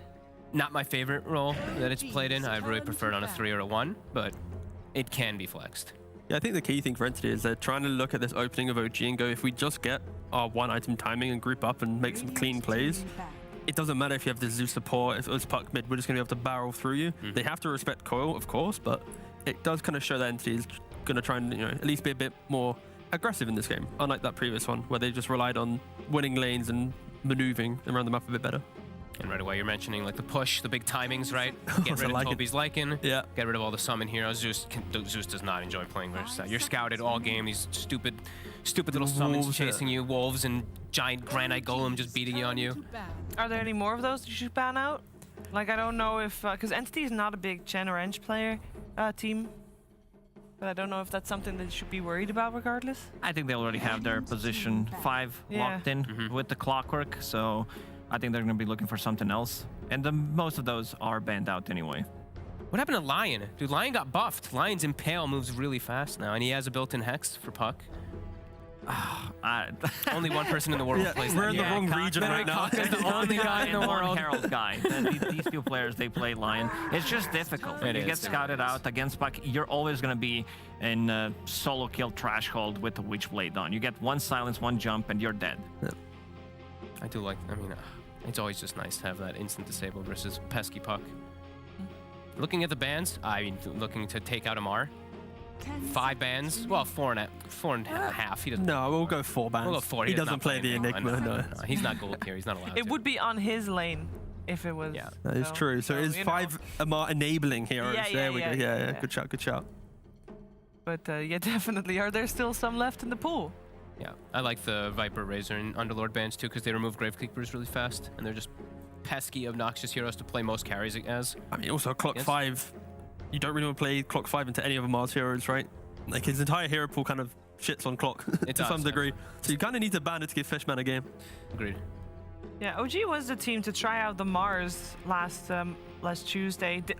It was the game that they lost in 17 minutes, and you guys earlier said already Mars is not in the greatest state at the moment, but it's still in the pool. I honestly wouldn't mind Mars at a later stage for OG at some point. Again, I need to see more heroes, but it's just one of those counter-aggressive style heroes that might be needed for them, but I'm just thinking, where's Pagna? Pagna did get nerfed, but against like Puck Zeus, it might be the pick. Yeah, it could be. I'm not sure. It disappeared. I actually like Doom right now for Entity. They can quick BKB running. Yeah. The Katomi played so well on it the other day, and they have like this Visage, so they can actually, if they pick Doom +1, then they can still flex if the Visage is going to be 3 position with Doom. We've seen that lane dominate, and we've seen, you be able to move into mid. But or they go for Sky. Okay. So this hard silence versus Puck is nice, and they'll still play with the Tiny. Gives Clock a game as well. We've already mentioned how much vision Visage gives, but now you're going to have Clock or Tiny jumping in off of the back of the bird vision, Sky giving the damage. Like, if Puck's ever out of position, trying to be a little bit more aggressive, there's always kill threats. So in the back of your mind, as a puck player now, you have to be a little bit more respectful, and that can be the type of timing that gives Entity, you know, entry to the game. You might have to switch your itemization, right? You like Yule's ends up like ticking up in favor a lot when you're playing versus Skywrath. The game can be some earlier BKB for like 20, 22 minutes. Yeah, maybe he does Witchblade BKB on puck instead. That actually probably sounds better, but it's a lot of magical damage on side of OG. Everything they have is magical. They tried out Jakiro 2 times against Thundra. Didn't look as good. I think the hero is in an okay spot right now. Trades really well in the lane. Difficult to kill. Just think of this high ground, right? Like 30 minutes into the game, you're trying to win. Macropire, Arc Lightnings, Orbs and Coils. Like, OG at least giving themselves an insurance policy. I think in open map play, where they're defending their jungle, it can be quite difficult to take these fights. They pick a Mars to give some security at least, to localize a fight, but... Yeah. I like the Mars versus Visage overall too. Like, you are very annoying. Sure, Visage has ways to play around it. As soon as you get your Ags too, you can actually fly in and out of Mars Arena. It's one of those flying abilities. But overall, you can actually protect people pretty well, like from Visage doing a ton of damage before that timing does come out.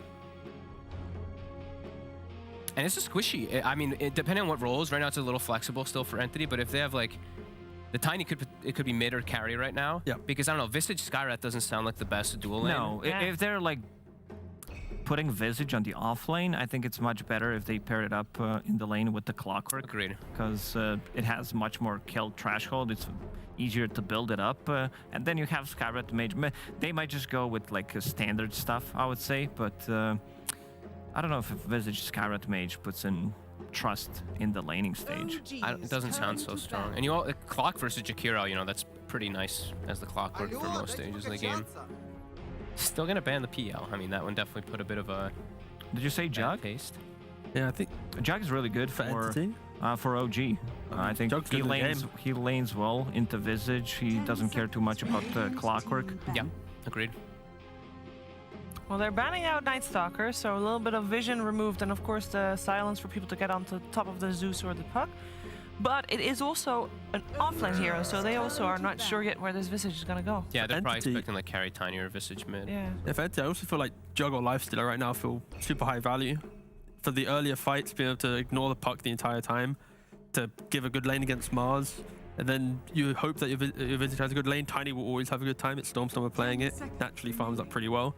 Just gives yourself some nice aggressive heroes. I almost said I hope to see a lifesteal. I don't think I've ever said that no, it's in my life. But you know, I'm curious to see this hero because it got buffed and changed a little bit. Great gameplay coming out from the Lifestealer. Right, very fun to watch. Right click, right click, right click. Look at him go. They're building the Brewmaster. So carry Tiny then. Okay. Yeah, carry Tiny.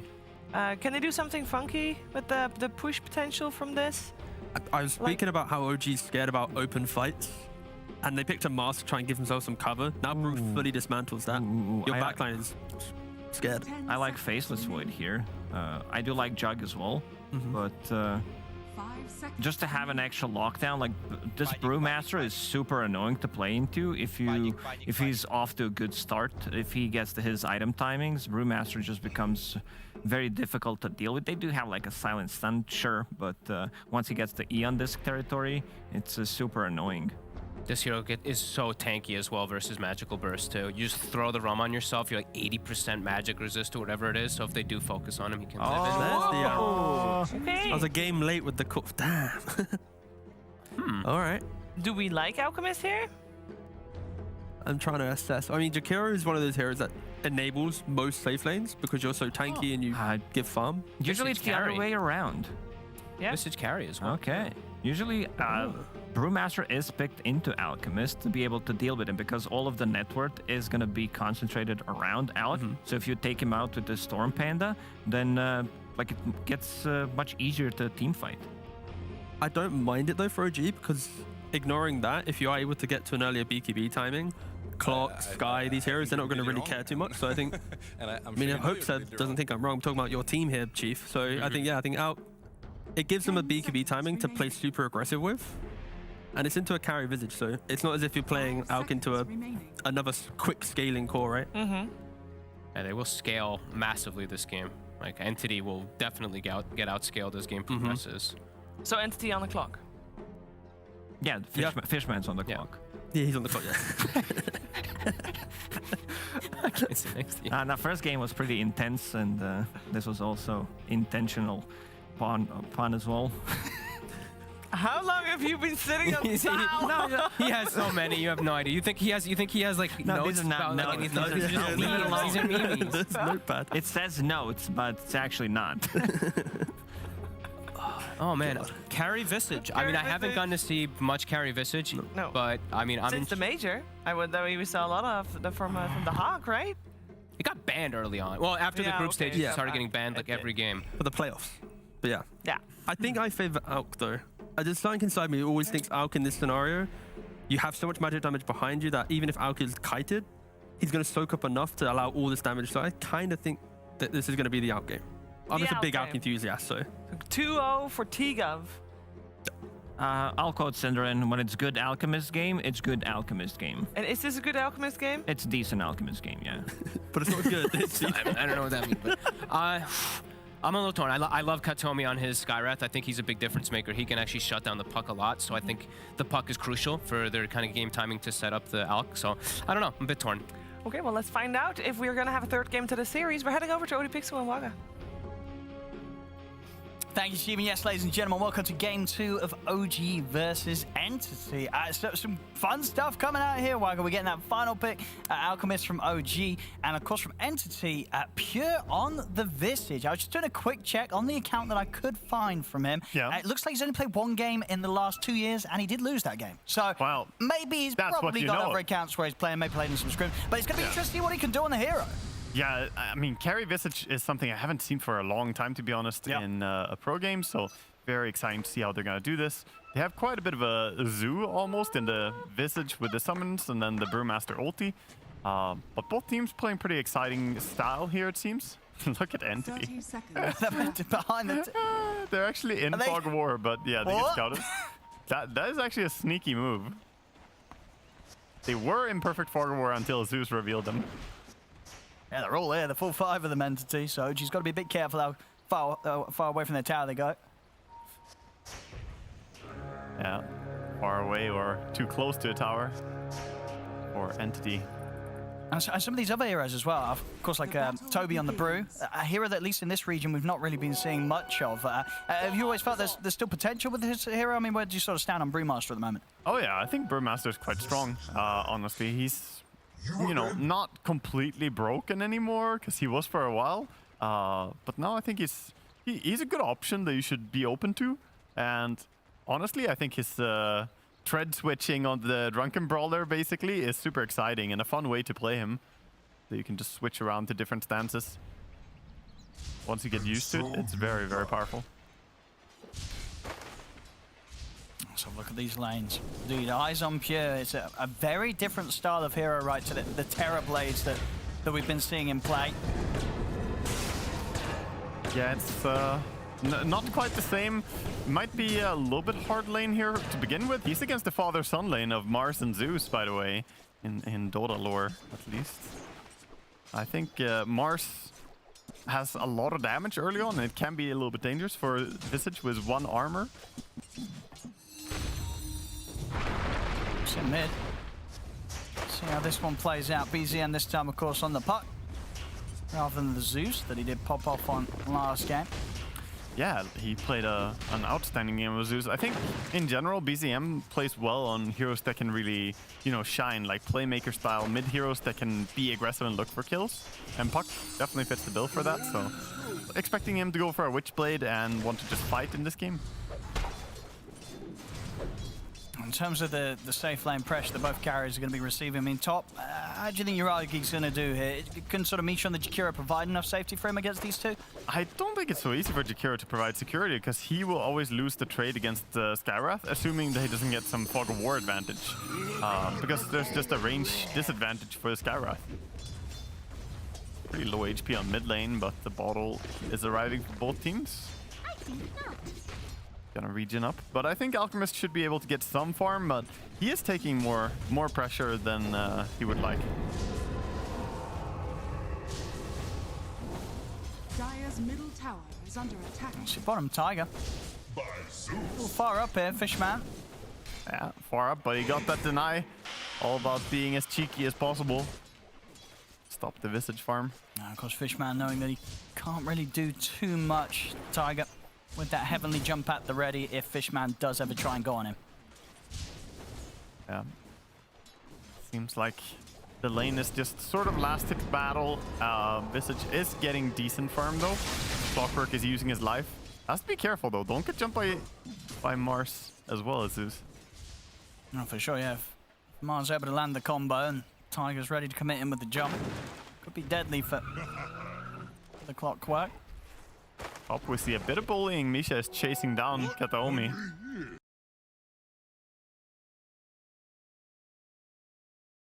In spite of being like 35 movement speed slower, so can't chase too effectively. Under attack. Oh, CS in the top lane. Toby 13 for 5 against the 10 for 3. That's slight advantage. He's bottom. And trying to go for Tiger, but he's never at threat with that jump at the ready. Yeah, Always has the escape. He can always get away, so doesn't even feel like you do much by threatening him. On top, Uragi's got a point in the concoction. He's ready to fight. He'll charge straight for Toby. One more punch will do it. It's first blood for him. The unexpected 1-point stun. Big power play right there. Some people will just skill up greed or skill up the acid spray, but gets the stun immediately and caught him out a little bit by surprise. Yeah, very tasty payoff. Getting a point in that early. Oh, Clockwork has to be careful here. He's gonna get slowed. Spear. Oh, into his own cogs. And they'll finish him off for that one.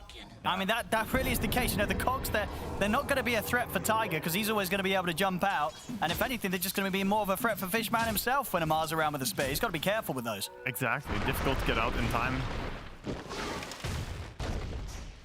Mid lane, we've seen pretty constant harassment by the puck, but Tiny pretty hard here to harass just by having so much HP. So fairly even in the CS department there.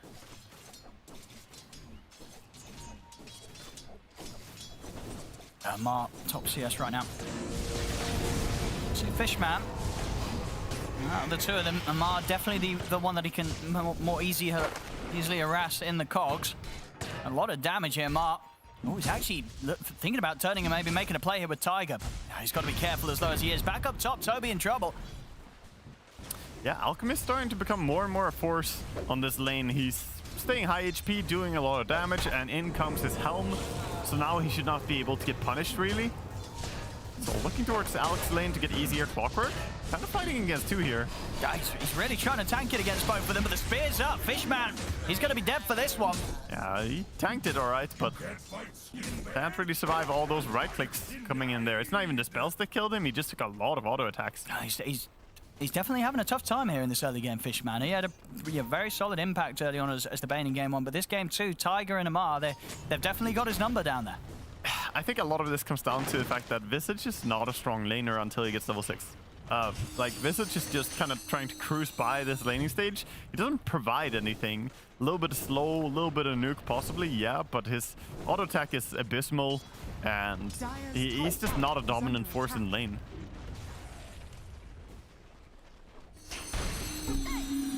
See over in the mid, Misha did head over around the power rune spawn. It's going to be top. See if Misha's able to force them to pick it up. No, he's not going to head down. So Stormer will get that safe refuel of the bottle.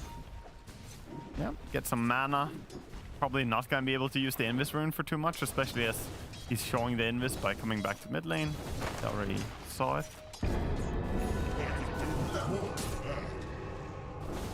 Visage getting closer though. He's almost halfway to level 6. I think it's super crucial for him to get that level. Then he can maybe make a switch to pressure the Alchemist a bit more, because you don't want to leave Alchemist uncontested. Sure. And you feel what, even with the 6 down here, unlikely that he can like go for a kill against Amar. He could try. He could try. I think it's just the more important one to try and kill is probably pressure the Alchemist, get him out of the lane, and take his tower top. Yeah. And Amar is getting very beefy down here, of course. Triple braces and raindrop. Circlet on top of that as well. He's got all the early game stats ready for this lane. Yeah, he really wants all the stats. Now, mid lane, as even as it gets. 7 minutes in, 48 for 5 against 46 for 7. Both Stormer and BZM keeping the score settled there. Neck and neck.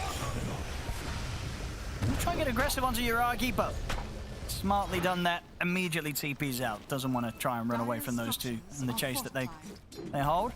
We'll see the build-in from Yuragi, Armlet, into, of course, just rushing that Radiance as quickly as he can. Yeah, I think it's good. Armlet's super value on Alchemist. You can keep it on. You have your regen from the ulti. And you do want Radiance. Now bottom lane him up. He's going to set up onto Pure, BZM, and Tiger. They've got the follow-up magical to burst through him and take him out. His birds gonna get away, maybe? He gets them to safety. Close to Fishman being able to find, but it did actually have battery assault, of course, still on cooldown, so wouldn't have quite been able to stop the retreat from BZM. Very good start though for OG. I like the rotation there by Puck, realizing he can come and make a difference. The Wild Wing Ripper. Such a troll creep. Sometimes it just tosses you towards enemies, sometimes it tosses the enemy away. You never know what it's gonna do. And hard for them to pressure Yuragi now. He's hit the 6. So we'll always have that rage to be able to survive and run away. Middle tower is under attack. Yeah, for now it seems like Tiny is just gonna stay mid and farm a little bit. Try and take it easy. Stormstormer wants that Blink Dagger, of course, so gonna have to work for quite a while. But all the time that you're farming, the Alchemist is farming more efficiently. So it's hard to wait for item timings because you know the Alch is gonna hit a bigger item timing. And look at the jungle. He's farming now. They had a stack for him, Mud Golems as well as Satyrs. So he's getting kind of huge.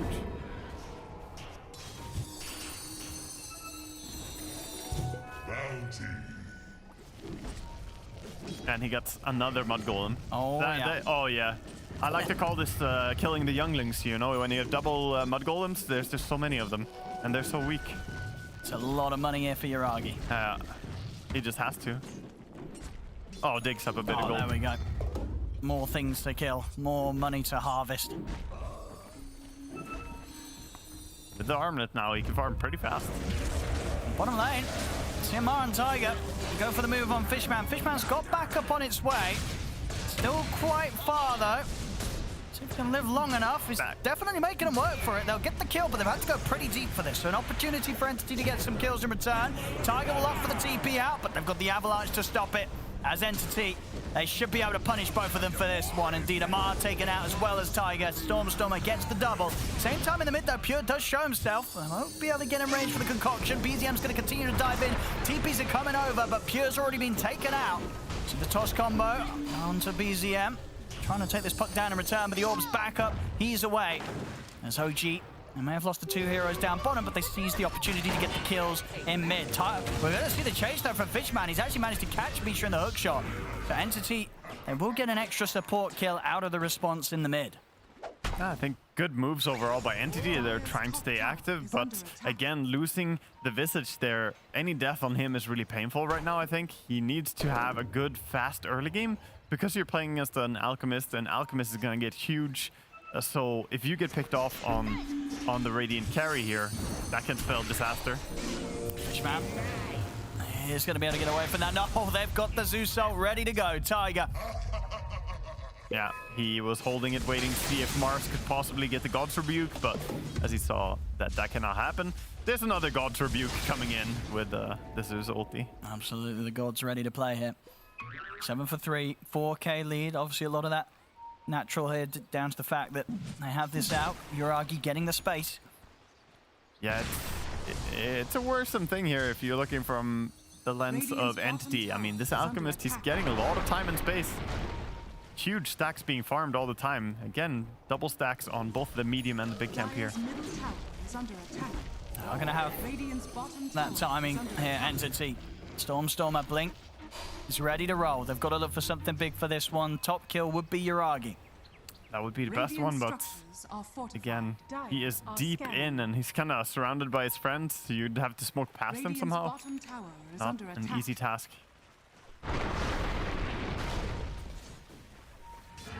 Stormer is trying to shove the lane and then hoping to maybe make a move.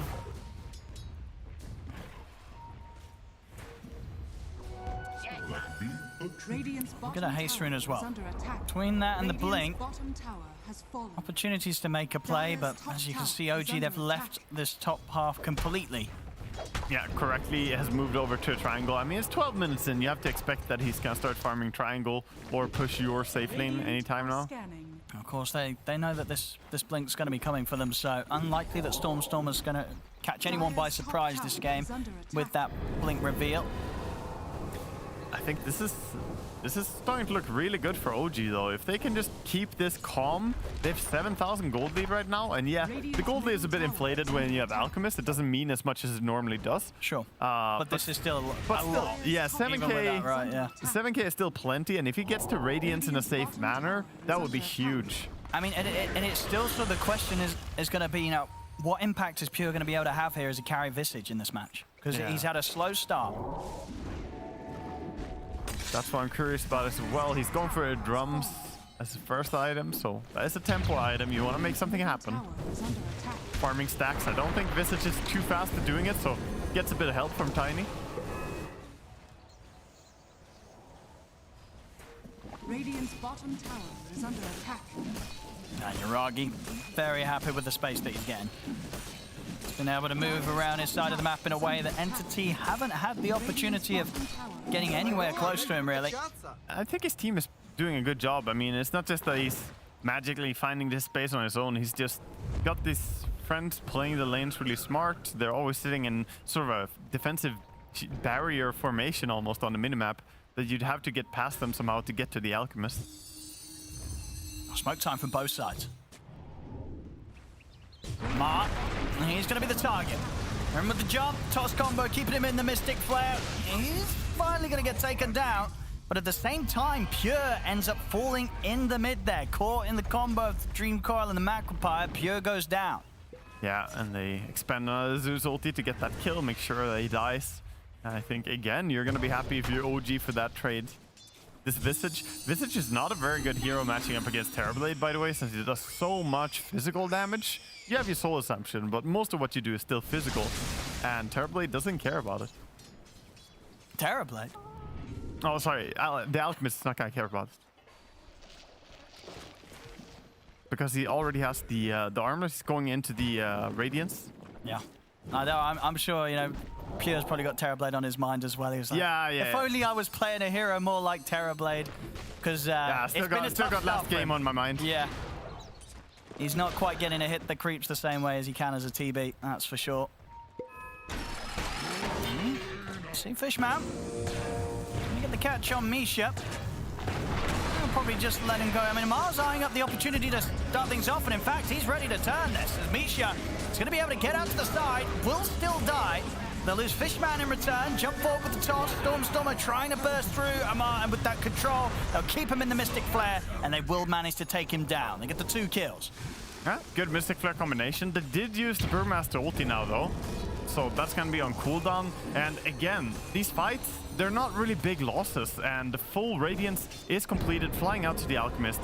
He has this now, and that's just going to ramp up his farm. 15 minutes. And we're looking at what? He's sitting at 10,900 net worth. I feel like every camp he's farming is pretty much a stacked camp as of late here. He's gonna make sure to clear the Ancients here as well before they spawn again. Yeah, look at that. 8 camps stacked on Jakiro. He's the one who's been setting up for his friend. And even look at that. Oh, look at that, Misha. The fast food delivery right there.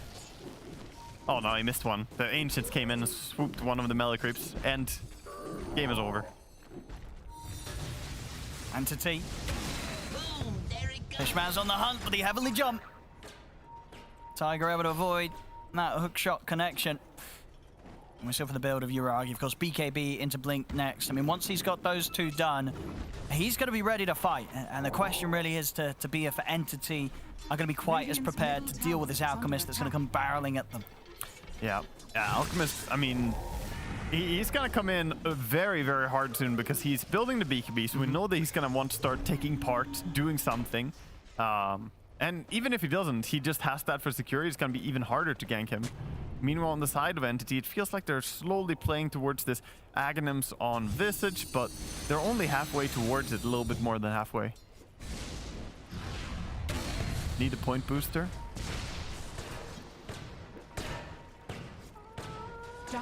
This game is slowly but steadily slipping, I feel. Ooh, they're going to consider the Roche play. smart. I think they need to do something. Get an advantage. Maybe with the Aegis, they could go and push towers. Yeah. See if they can get away with this. I think they kind of are. I mean, half HP. I don't think they're expecting it on the side of OG. I don't think they have any idea. They're going to ping now. I think there was BZM pinging over here, but it's all too late. That's going to be Roche taken out here. Entity able to find a bit of an opportunity there whilst they are behind. Yeah, now they have Aegis on the Tiny, so he can be hyper aggressive.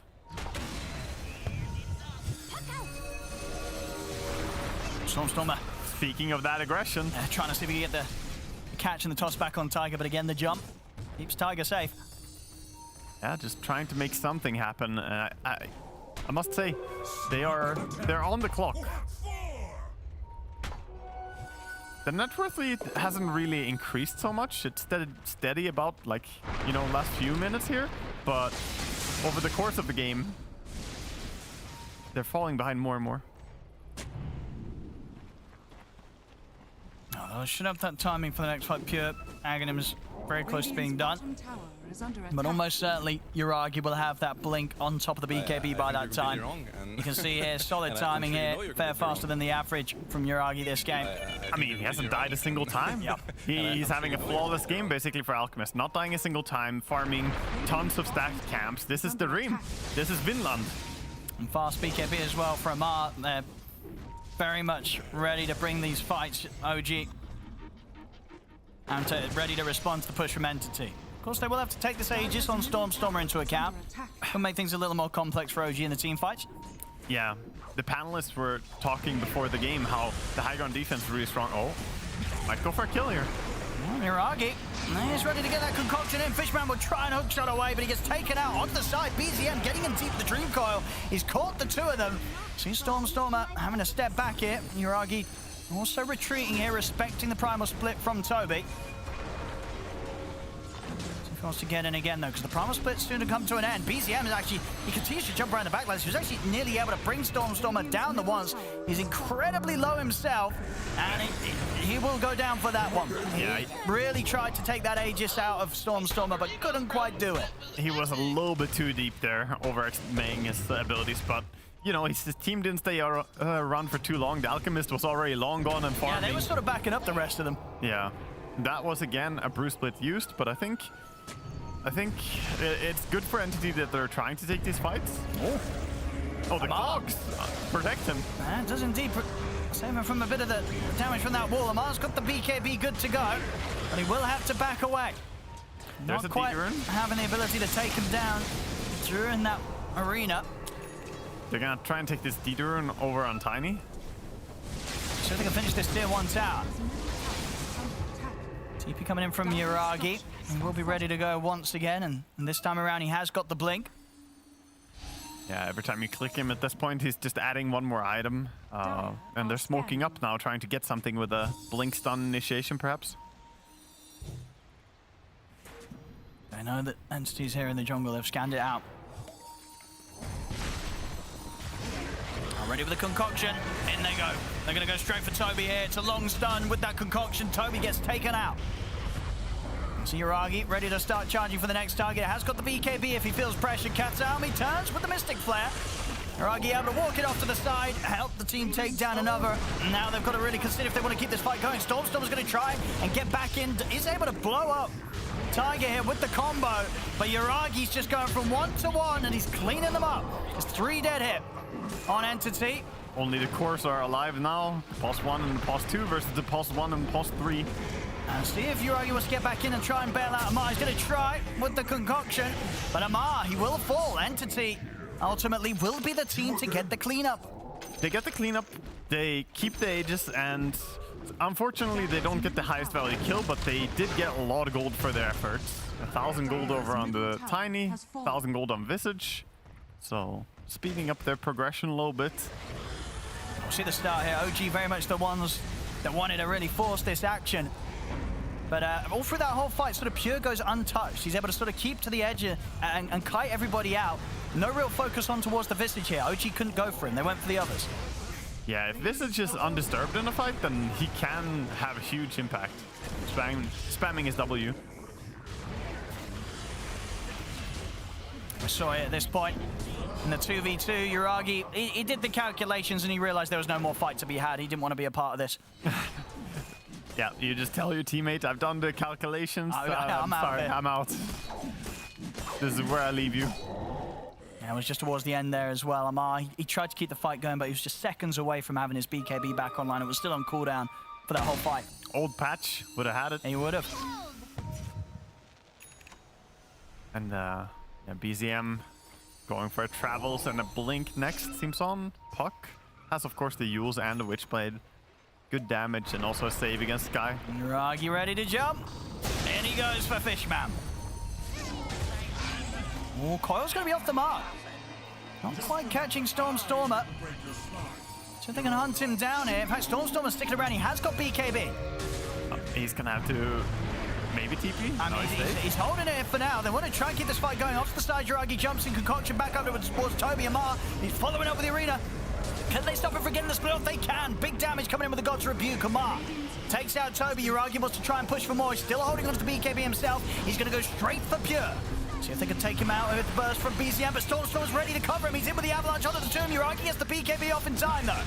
Yeah, Turn back over towards Fishman. Fishman brought back for this. It's a dieback from him. Yuragi going in for more. Jumps up, gets the catch on Pure. And the high five before he kills him. He's like, come back here. Yeah, it's looking like Yuragi is just popping off. He's too thick. They can't kill him. And he's going to throw even more into that and go for an Assault Cuirass next, making himself really hard to kill. Yeah, we saw that this time round. Yuragi, he knew that this was a fight that he could stay a part of and continue to just push. Great catch here from Amar to make sure that they could capitalize on that opening stun on Toby, ensure that there was no presence from the Brew at all in that fight. They stop him from getting the split off. Yeah, good team play, good chain use of abilities.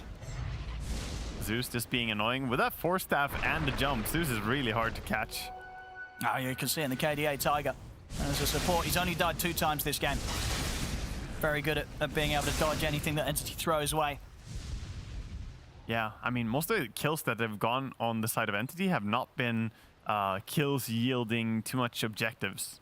A lot of kills have just been that. Isolated kills without a tower, without something else happening. Yeah, we're seeing a 16k lead. You know, sure, he's an alchemist, but even with that into account, he's a very, very farmed alchemist. Yeah, and the thing is, Alchemist never stops scaling, right? He can keep giving those Aghanims to his teammates, so no matter how early he starts like capping out, that doesn't really feel much better. And they haven't been able to deal with him at all. 507, Yuragi untouched this game. Yeah, now he's ready to go and touch up Entity, perhaps. Here we go. And he's been doing some great concoctions, and they're going to find Toby straight away. Thunder God's Wrath used to scout out the situation, and again, getting the jump on the Brew, eliminating what would be quite an important part of Entity's team fights. Multiple times now, Toby's just not been able to play in these fights. Yeah, nice hook shot to the creep wave, getting away, but Clockwork still chase. And look at this dive in from OG. They're ready to go into some tier 2s. Oh no. Will be there, but the coil, it's out. Onto the clock. Fishman taken out. Same to be said for Kataomi, not standing a chance. 3 dead on Entity, and this time round, Entity not getting anything in return. Yeah, they're just falling. 3 dead, and that was without Alchemist getting involved. So all of OG are playing a pretty good game here. It's not just Alchemist getting a lot of farm, but they are really reading the map well, going for good kills. And now OG's time to take for the Roche. Yeah, I think with this next Chemical Rage coming up, it'll be pretty fast.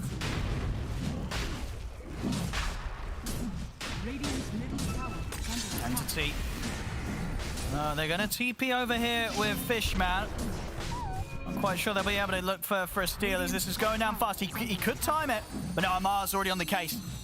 They've got the ward down. They know the Fishman's looking for this sort of play. He won't be able to get anywhere near the Roshan. As Roshan will fall, they'll put the Aegis over into the hands of BZM.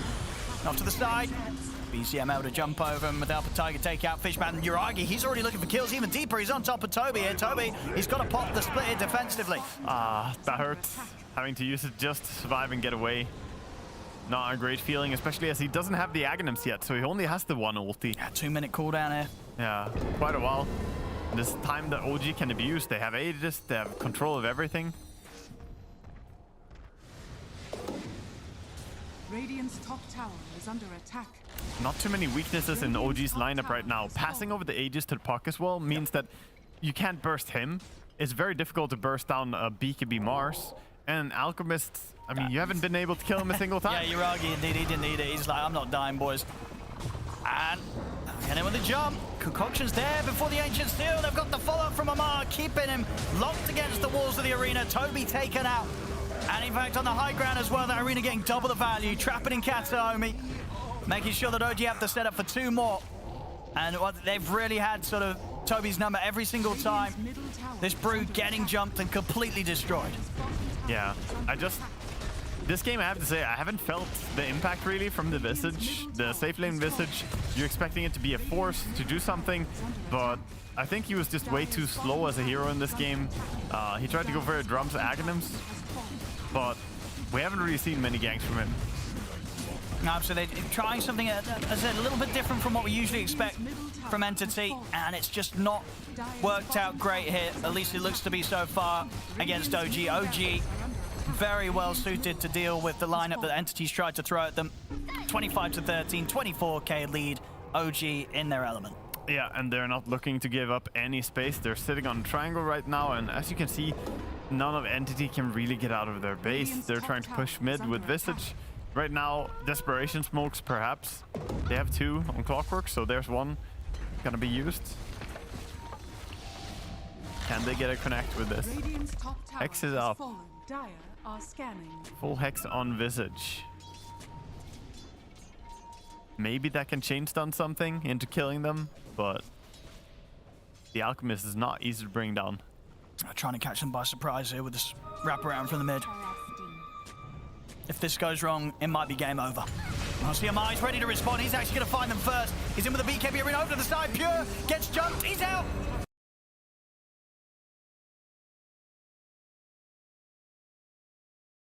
He's out of the fight. No buyback for him. Down for 70. And you can only imagine that OG now are going to be able to continue the cleanup at this one. Entity trying to scrape themselves back towards the base. But Fishman gets caught. Toby almost dying through the primal split here. We'll be able to turn with a stun, but BCM's jumping in, looking to finish him off. We'll get back over towards the base, and BCM did dive pretty deep for this, but he's got an Aegis. So he'll be back for round 2. Yuragi and the team looking to beat into the tier 4s. Yeah, they're just going for the ends. They know there's nothing that can really stop them. They got shielded. They took 1 of the tier 4 towers. Gonna back up there. They're just trying to see if they're gonna tap out, I think. Coming off to the side, they've actually managed to find Storm outside of the base. They've caught him with the stuns. Ice Spark to follow up. He goes down. No buyback on him. Kataomi will try and throw out a Mystic Flare, but he's going to die for getting too close to the side as OG collapses in upon him inside the base. Highest amount of net worth at 30 minutes on any hero this DPC tour. Yuragi with a 29,800 net worth. Minute 30. And they're ready to close it. They're going for 1 final smoke here, Entity. But already BCM's in with the jump, catches them with the silence. Fishman will try and hook shot over, but the Ice Buff holds them back. Yuragi's ready to pick up more kills, takes down Fishman. The Ancient exposed. OG, they're down for kills. They're down for taking the Ancient, whatever they fancy here, as there's nothing that Entity can do to stop them at this stage. Amar even getting up into the fountain. They're ready to dive in deep. They're going to go straight for it. They take out Pure inside his own fountain. GG is called. OG will take game 2, and with that, the series is cleanly theirs, 2-0. Yeah, this second game, this was not a close one, Wagga. No. It very much felt that Entity tried to go for sort of some big brain moves here with the draft, and it just fell flat on its face. Yeah, I mean, they haven't seen Visage carry for a while. Perhaps there's a reason we haven't seen it, but I think Alchemist was a genius pick here. Yeah. Fit really well into their lineup. And the way they played, they created so much space for him while also being able to stack for him. But the positioning of OG, it's like they understood perfectly how to create this safe haven where